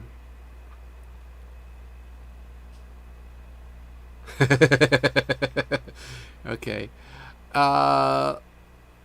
Okay. Robert, do you have a holy grail guitar that you won't take on tour? Oh, definitely the D35. I would definitely not take that on tour. I would not take my. Well, I'm going to retire my what you call it? My old Japanese Fender Stratocaster, the one with the Vince Gill pickups, because I'm going to retire that unless I have the need to kind of like bring it up, you know. Yep. Tetifar. Sorry I don't chat, I watch, listen, and practice. Great for you. Tonight's Girl by Lennon. That's a great song. Yeah. It's okay. Yeah, I mean, I take most of my guitars on tour, except for the D35, which is just too expensive for me to take on tour. Hello, Jack. How you doing? You just came in, huh? Mr. Jack Collins. I'm just waiting for some of the guys, the usual suspects to pop in.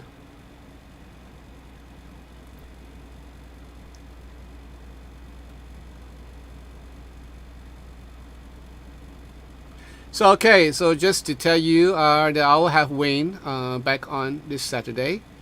Before he goes on a long vacation, you know, he's going to like concentrate on certain things. I think he's concentrating on trying to build his own guitars if it's you know viable. So I'm thinking he's looking at that angle. So I'm really excited for this young man, you know.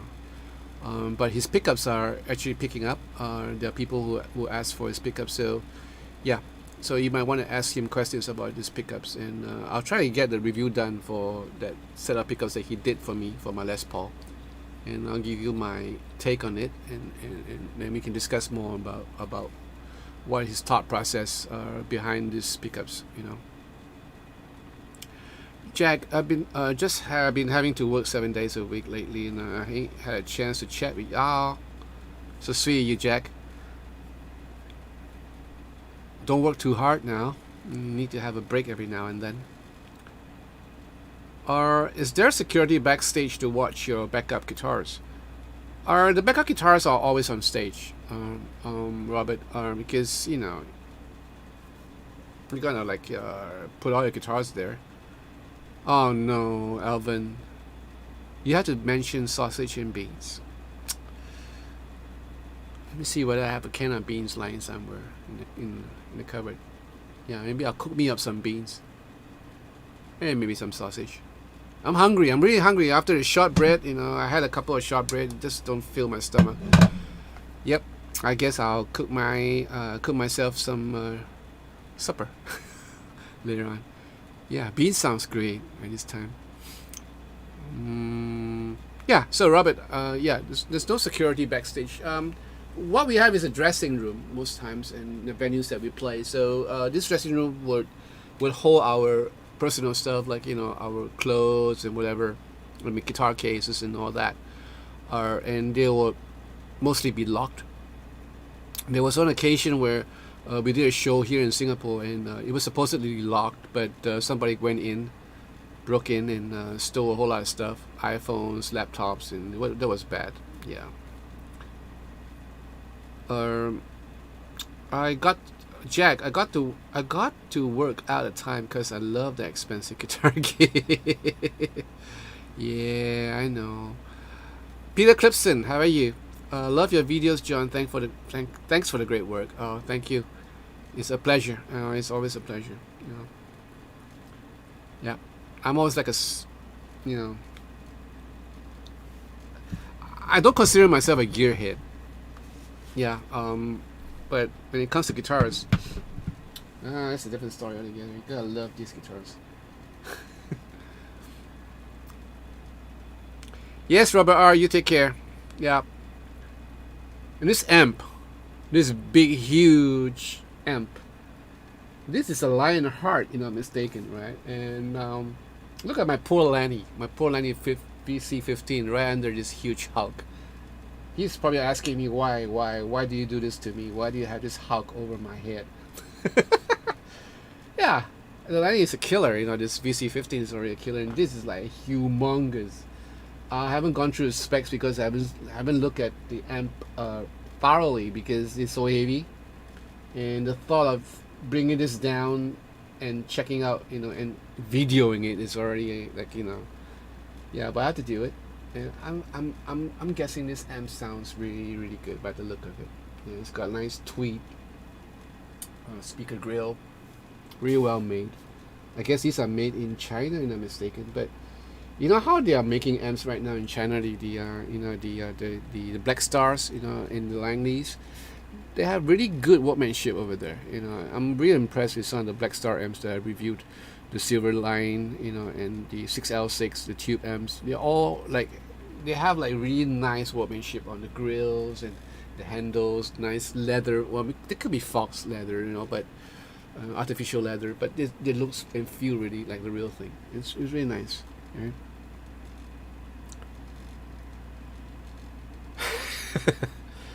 Don't pass it through the screen, Ian. It'll make a mess. You know how beans are. Jan Randalls. Oh, okay. Hi, how are you? How many guitars do you have and what is your favorite?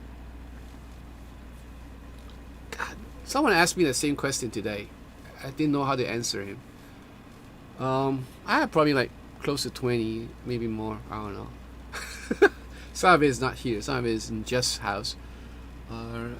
Yeah, probably 20 something. My favorite. There are a few. My G&Ls, they're all my favorite. My Martin, which I have one, you know, is my favorite, and of course my Luke. And then there is the Fender Japan Stratocasters that I have. Yeah, these are all my favorites, especially also the newly acquired SG from LTD. Those are my favorites. Yeah, and the rest of them, like, you know, the Harley Bentons, you know, I also have a favorite there. The TE70 as well as the Fusion Pro T, which reminds me, I actually sold my CST24 yesterday. Yeah, my CST24, the black one. Yeah, I actually sold it away because I need to make room, and I wasn't playing a whole lot, so I thought, you know, I should probably sell it away. And I given my ST62, you know, the one with the anodized pickguard, to my second door, Sarah, because she said she wants to learn how to play electric guitar. So I thought, okay, that's good. So I gave it to her. Hopefully she can take over me one day in my church services. Yep, she will play the electric guitar. I just can't wait for her to play, you know, to start playing electric guitar. Okay, live. What is the most reliable? The one that you trust the most? What? What's that? What's the question all about? MMH. What's that? I don't get you. Okay, live.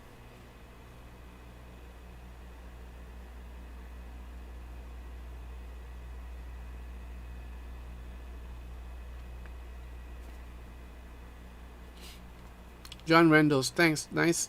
Love listening to you. Great on the daughter playing electric. Yeah. All my daughters, I have two daughters. They both play guitar. The eldest play guitar as well as ukulele. The second one is more proficient on guitars. But she showed an interest in electric, so okay, might as well. I mean, she's like 27, you know, 26, 27. So yeah, when are you gonna start anyway? So.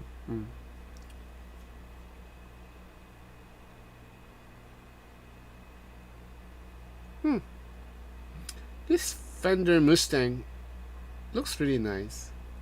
I like the flame maple neck. It's interesting. I guess this is an all older body. Could be basswood, I don't know, but it looks like older.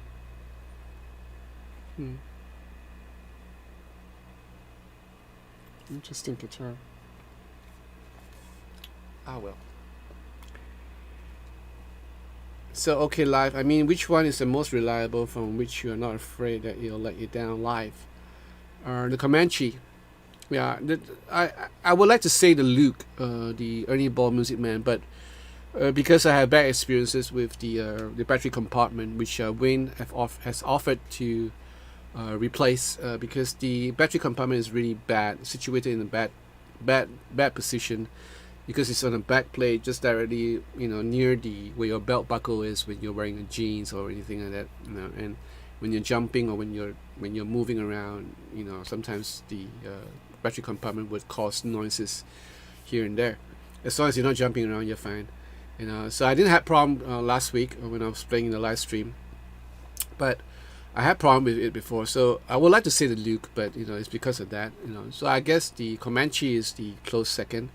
The third, and well, the rest will come a close second, like the Fender Japan Strat that I use with the EMG Vince Gill.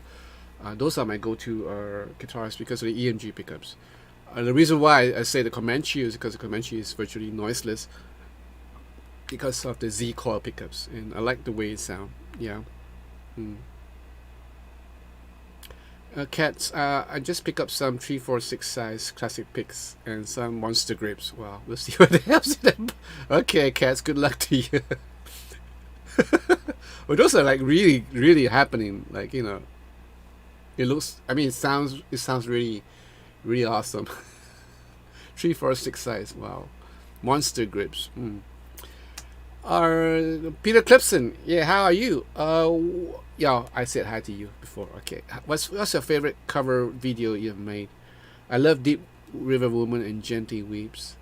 I guess my favorite would be Everybody Wants to Rule the World, because the whole family and family friends were involved, including my godson who plays a mean guitar.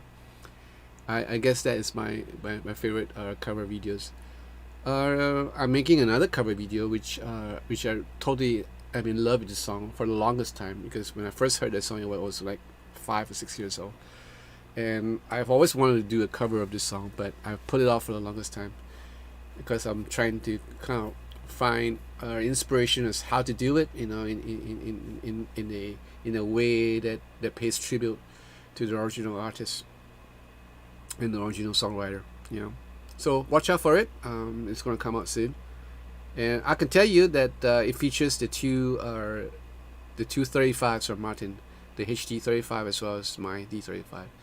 And I was just recording this now, and it sounded great. And these guitars are, now I know why people love the D35 so much. It's awesome. So what's my favorite color? Hi, Pedal Room. How are you? Tony, right? Yeah, so what's my favorite color? Oh, good lord, my favorite color. My favorite color would be red, actually. Kind of darkish red, almost bordering on maroon, but red nevertheless. And I like the combination of red and black. I'm more into color combinations, or yellow and black. I like these combinations. But yeah, red. Dark red is my favorite. Marwan, thanks for sharing your guitar knowledge. I was wondering your extra thoughts about the Martin OM15 EME you demoed not too long ago. I find it quite expensive. Oh yeah, I mean, our Martin guitars have gone up in prices through the years. So that's probably because labor cost has gone up in the States, and that's why when Trump suggested that they bring back all the factories and all the products back from China, to be manufactured in US, a lot of people will say it will never work because the labor charges in the States is really high. So as has been evidence in the fact that Martin guitars have gone up in prices, like all the way through the years. You know the D28. Why is it called D28? Is because it only cost $28 back in the days. And D35 because it cost $35. D18 likewise $18. And that was like, we were talking about hundreds of years ago, right? So hundreds of years ago. So it's like the prices have gone up steadily through the years. And yeah, now it's like, whoa, it's crazy. Or Gump.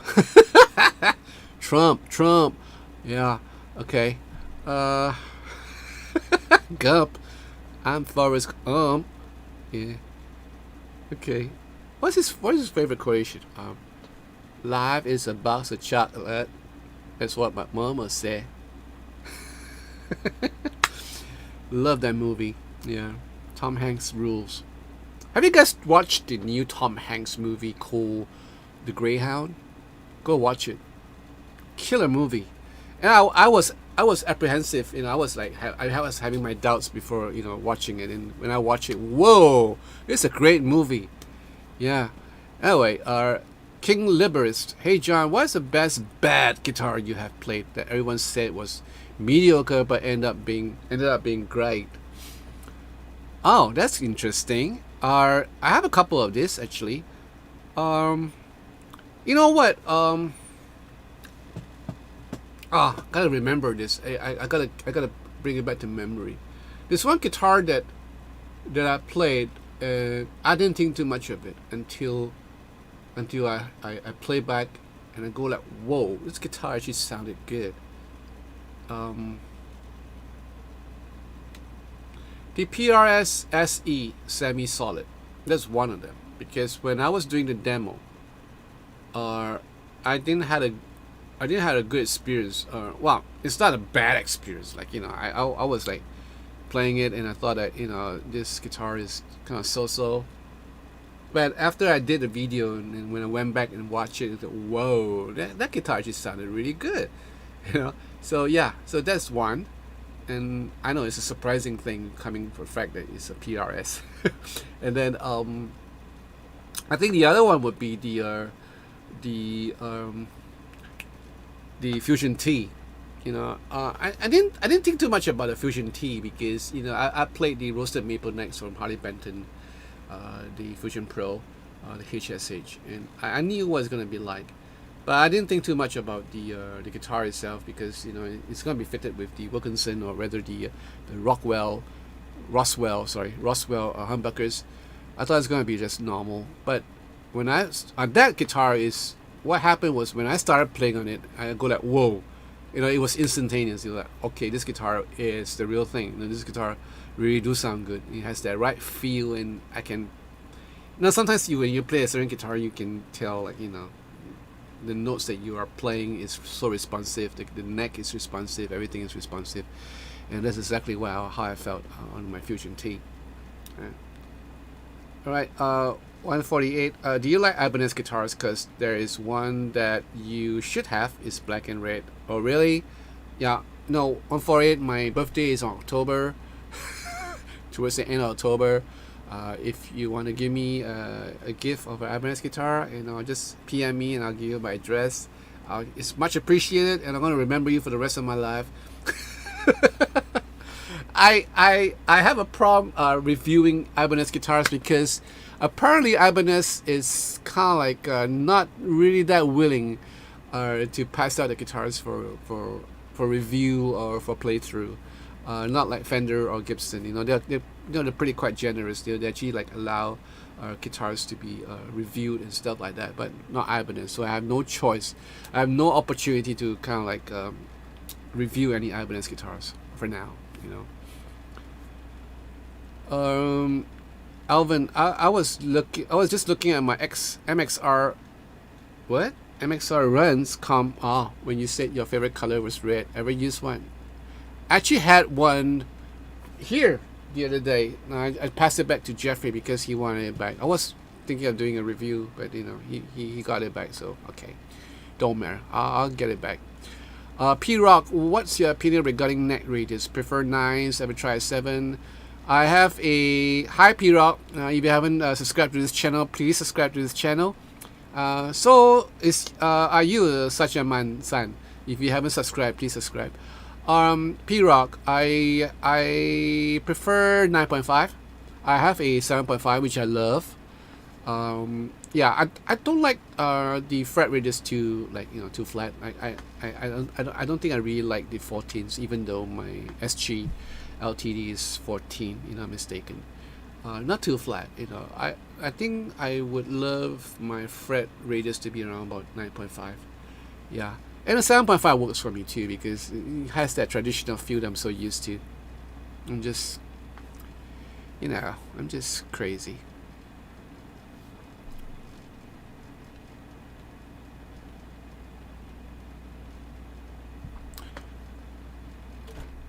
Cool. Oh, there was a collaboration with Sean, or, you know. Oh, okay, I'm gonna check it out later, Ian. Great work, Francis. I'll check you guys out later. Okay.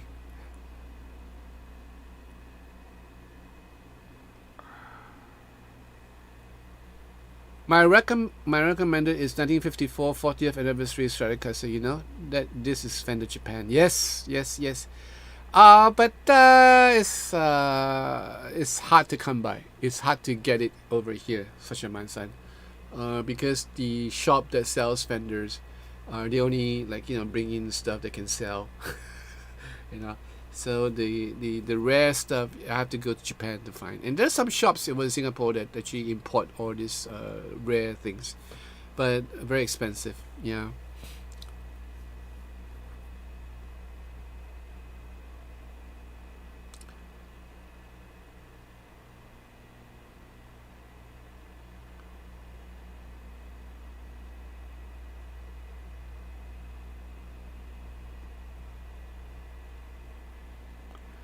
Are the P90s in the Mustang noisy? These are not P90s, if I'm mistaken. They're not P90s. They're just single coil. They're noisy.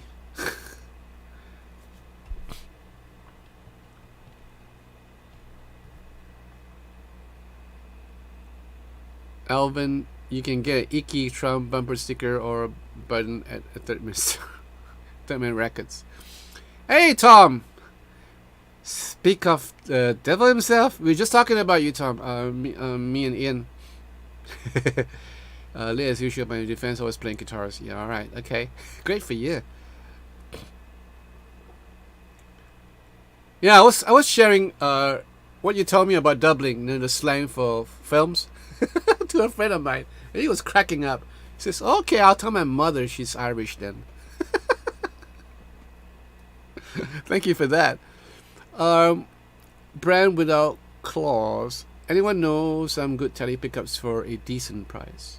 Okay, I would go for the hot tele set from Seymour Duncan's. They're not terribly expensive and they're really good. No, I have not, King Liberst. I have not tried a Kiesel guitar. Heard a lot of stuff about it, you know, but, you know, I haven't had a chance to try it.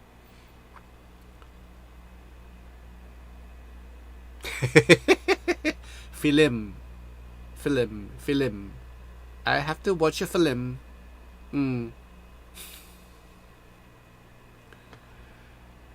Like a cat. Oh.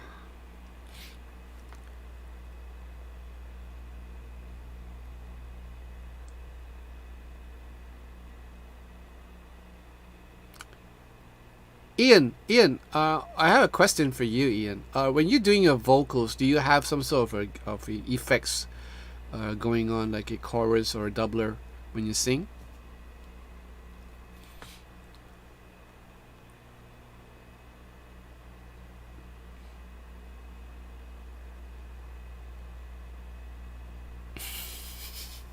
Thank you, Tom.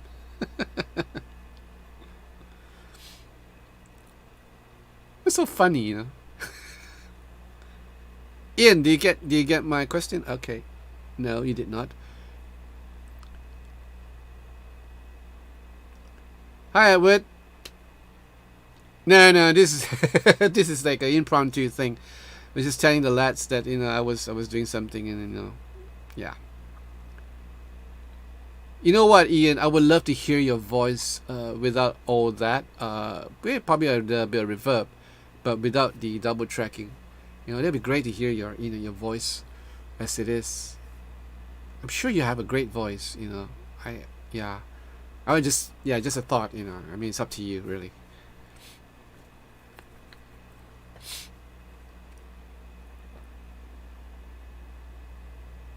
There you go. Iron Gear. Yeah, and they are really quite well known. Yeah.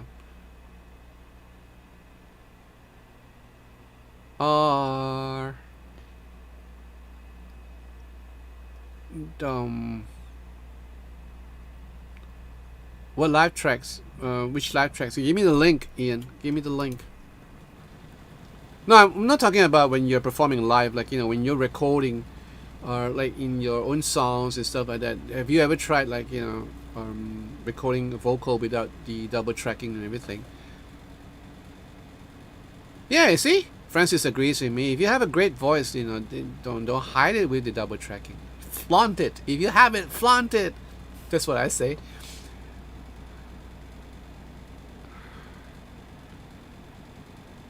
Edward, hi, just so you know, the stream on the phone is 1 second ahead. The TV. I know. Someone told me that before. Yeah. It's a bit confusing, isn't it?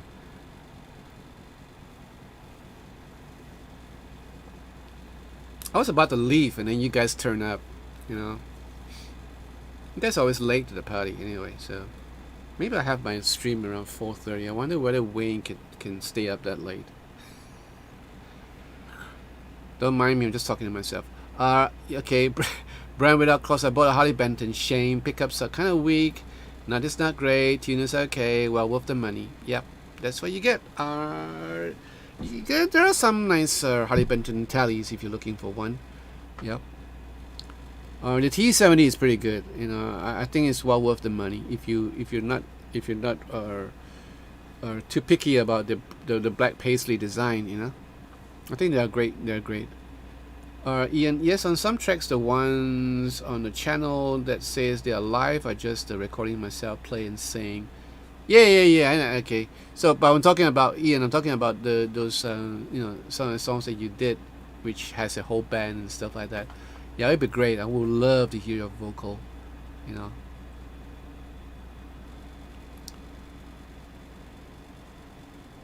My last vocal was on a 90s PC, and you're lucky to get 5 tracks.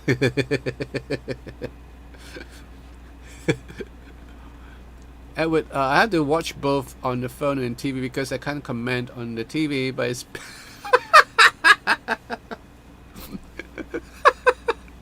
What sort of logic is that? Okay, to each his own. Do I look bigger on the big screen? P-Rock, what about the HB Anikos? Sorry. P-Rock, let me just get back to you. What was your question in the first place? Can't find you.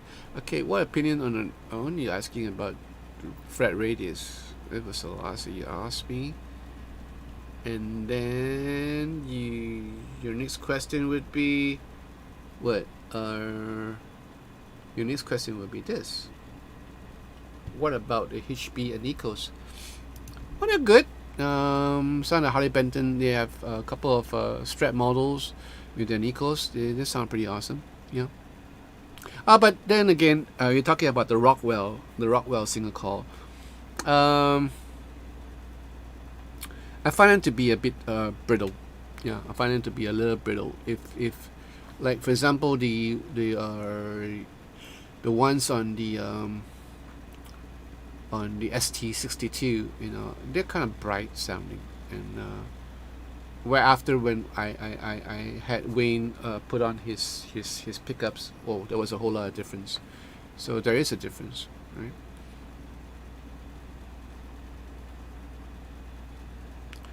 I bought the ash body, brand without claws, like the 50s style. I wanted to buy something cheap to mess around with modding. Yeah, that's the one I got. It's nice. Ian, I do more like Jonathan, because there are quite a few with single vocal takes and no dubbing. Okay, I'll check them out, Ian. I'm sure you have a lovely voice. Yeah. Well, just yeah. Anyway, Tom, I have you on 60. Oh, good lord. Oh wow, Tom. Yeah. Padded room.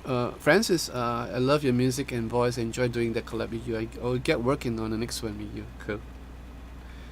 Padded room. Do you have any musical projects in the works? Yeah. I mean, the reviews are keeping me like pretty tied up. Like I mentioned before, at the beginning of the stream, I just got off from recording the first part of the cover that I was doing, and this cover is a old song, one of my favorite, and I'm doing it in conjunction with another brother who is in Taiwan, great orchestrator, great musician. He plays a mean harmonica, and he's based in China right now, but he's back in Taiwan, so I wanted to get him involved in this. And yeah, I'm just looking forward to what parts he has to come up with. And I'm also involved in another project where there were a couple of guys playing like a band, but these are all guys that I do not know. But there was a great singer, female singer there. Her name is Kiki. She's just great.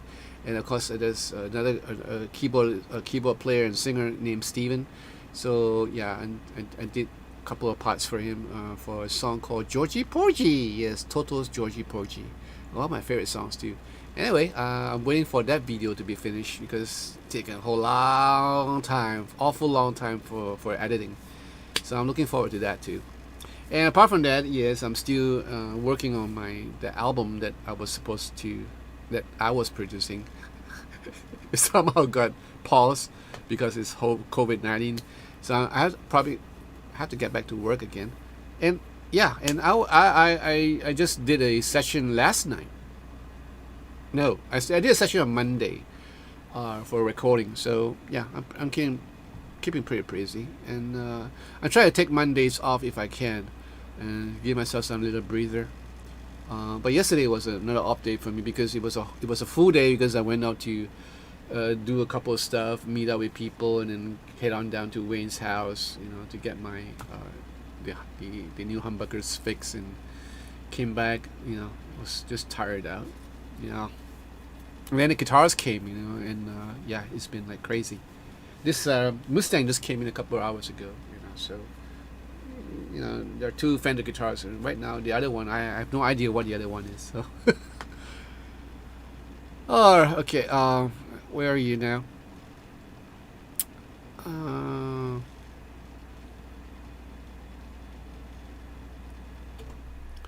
Piro, I guess I'm leaning towards buying a HB Strat. I was wishing for the 9-inch radius neck though, seeing all your HB videos, but I'm still deciding. Thanks for your review and opinion. You're welcome, P-Rock. Yeah, I mean, Francis, I have to wait before I get a response from this brother of mine in Taiwan. Once he'll probably wake up by 6. He's an early waker, so once he's seen my message, he'll probably respond, and yeah, we'll see how it goes. Tom, have you ever tried any kind of flying V? I'm strangely attracted to that these days. Good heavens, why, Tom? They're pretty heavy, I've tried playing once before. Plays like a Gibson, the neck plays like a Gibson, but that's awful shape. okay. Before I offend anyone, they're awkward shape. Yeah, I just could not get used to it. Right.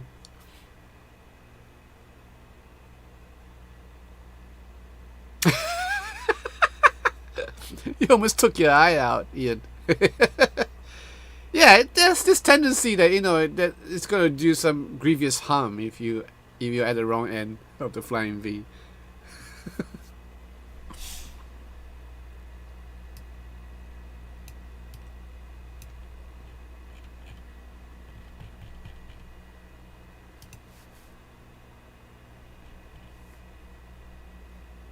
I'm still thinking of the beans.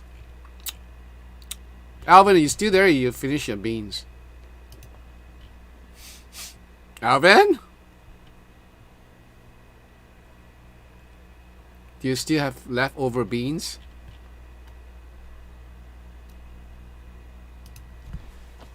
Okay. Well, you guys chill. I'm gonna keep the guitars. Oh. In case you guys didn't see this, this is the new PRS S2. Alright, just to show you guys, this is what you're gonna be expecting in the next couple of days. Probably gonna review this like somewhere, I don't know, maybe next week. Maybe earlier. What? Oh, you haven't seen my new Mustang? It's not mine, Francis. This is something from the shop. Right. So this, I guess, is Ferro Gold or something like that. Yeah, and this is the headstock, beautiful headstock with the flame maple. This is the third time I'm showing this.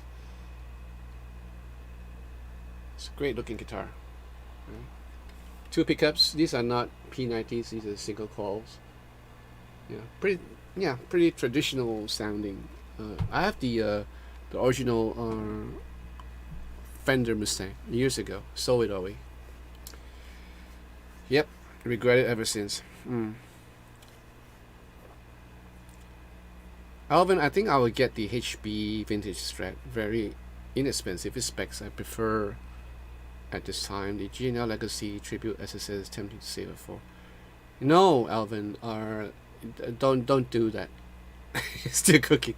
You know what? If I were you, I would just save up and get the Fullerton Deluxe. Yeah, you will not regret it. It's a great guitar. Oh, you saw that, right? Nice. Yeah, it looks like a lace pickup, but it's not. I don't think it's a lace pickup.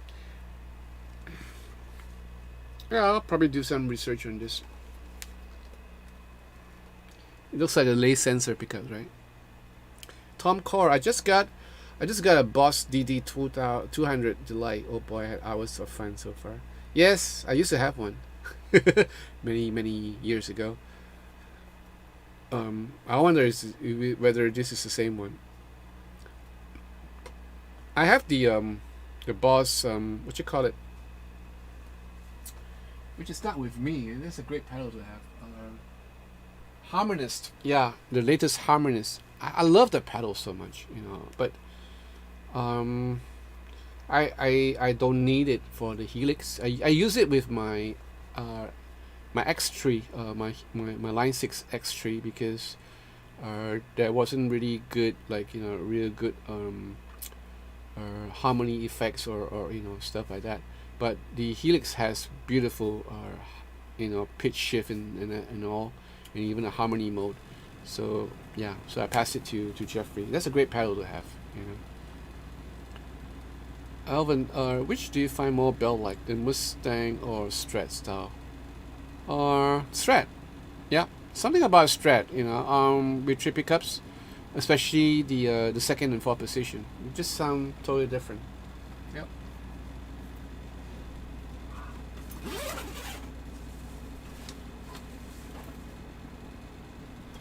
I kind of miss playing my Comanche.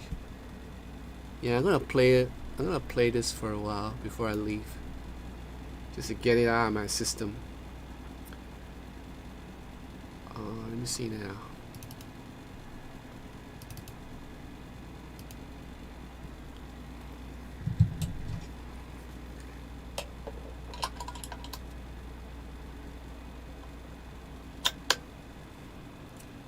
I'm totally in love with this guitar still. I don't know why. It's just the way it is. Oh, what did I do? Oh no! There's thunder. I can hear thunder.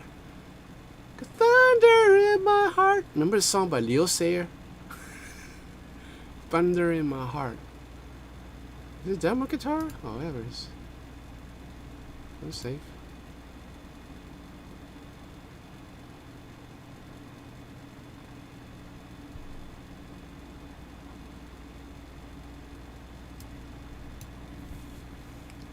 gonna do a bit of tuning up.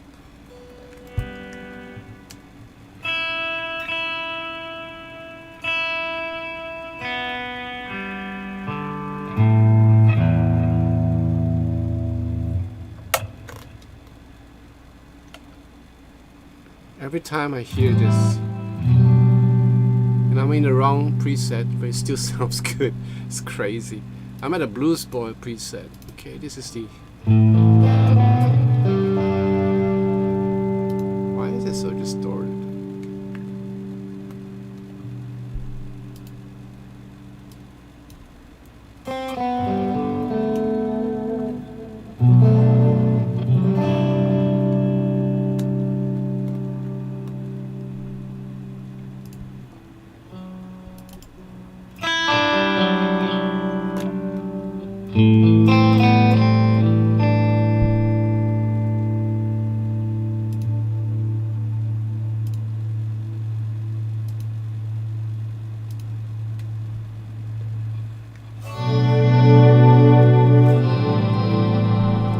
I'm gonna turn off my mic.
it seems to have problem fretting out. I don't know why.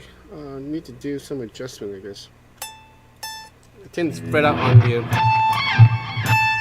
It's a good effect. So if you're not careful, you tend to fret out.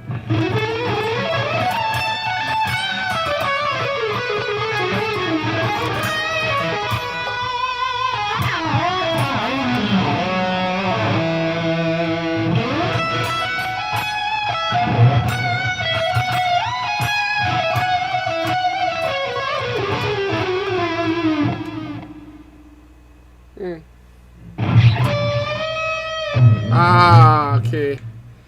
You know what's happening? Because the springs at the back has loosened, so the bridge has kind of like sunken down. So I'm not able to pull up a whole tone now, and the whole intonation, the whole what you call it, the action has obviously has changed because it's gone down. So I will need to adjust this again. Well, maybe tomorrow. Yep. So that's the thing with guitars with floating bridge. You have to constantly watch out, especially when you're putting guitars in the back or in whether you're hanging up or keeping in the cases for too long. This is what's going to happen. Yeah. What is this? What do you guys think? Oh, hold on.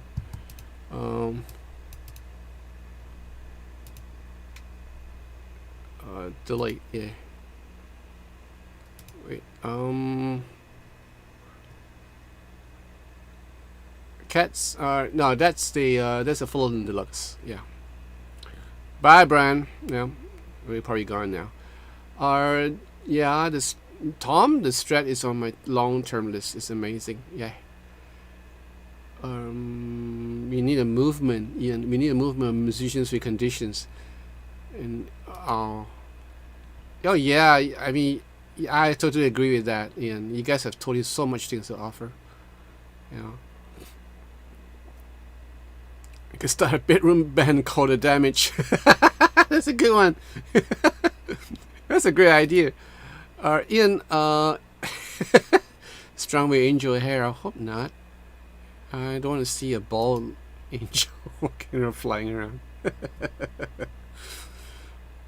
Yeah, that's a great name. The Damage. Thank you, Pat. Thank you, Tony. Cats is a Comanche, but there is an expensive line and a less expensive line. Yes, there is.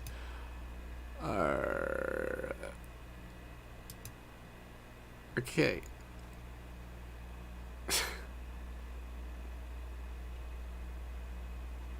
Yes, going to. This is a yeah. This is the Fullerton Deluxe. This is not the tribute. Yeah. There's a whole lot of difference to it, you know.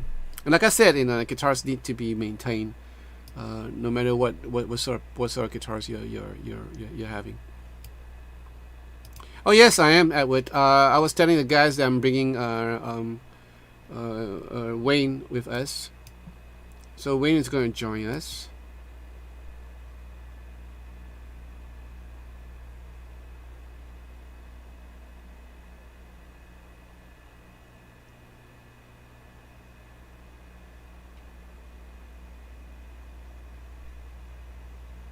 I lost you guys for a bit, yeah, somehow.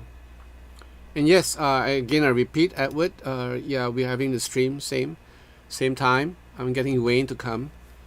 Yeah. So if you guys have any questions that you need to ask Wayne, it'll be good to kind of like write it down in case you forget.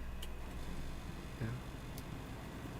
Wayne's gonna come and talk about him developing pickups for the various guitars that the various configurations that we have, and just to tell you that he fixed on a 59 sort of a 59 Gibson Les Paul PAF pickups on my Les Paul Classic.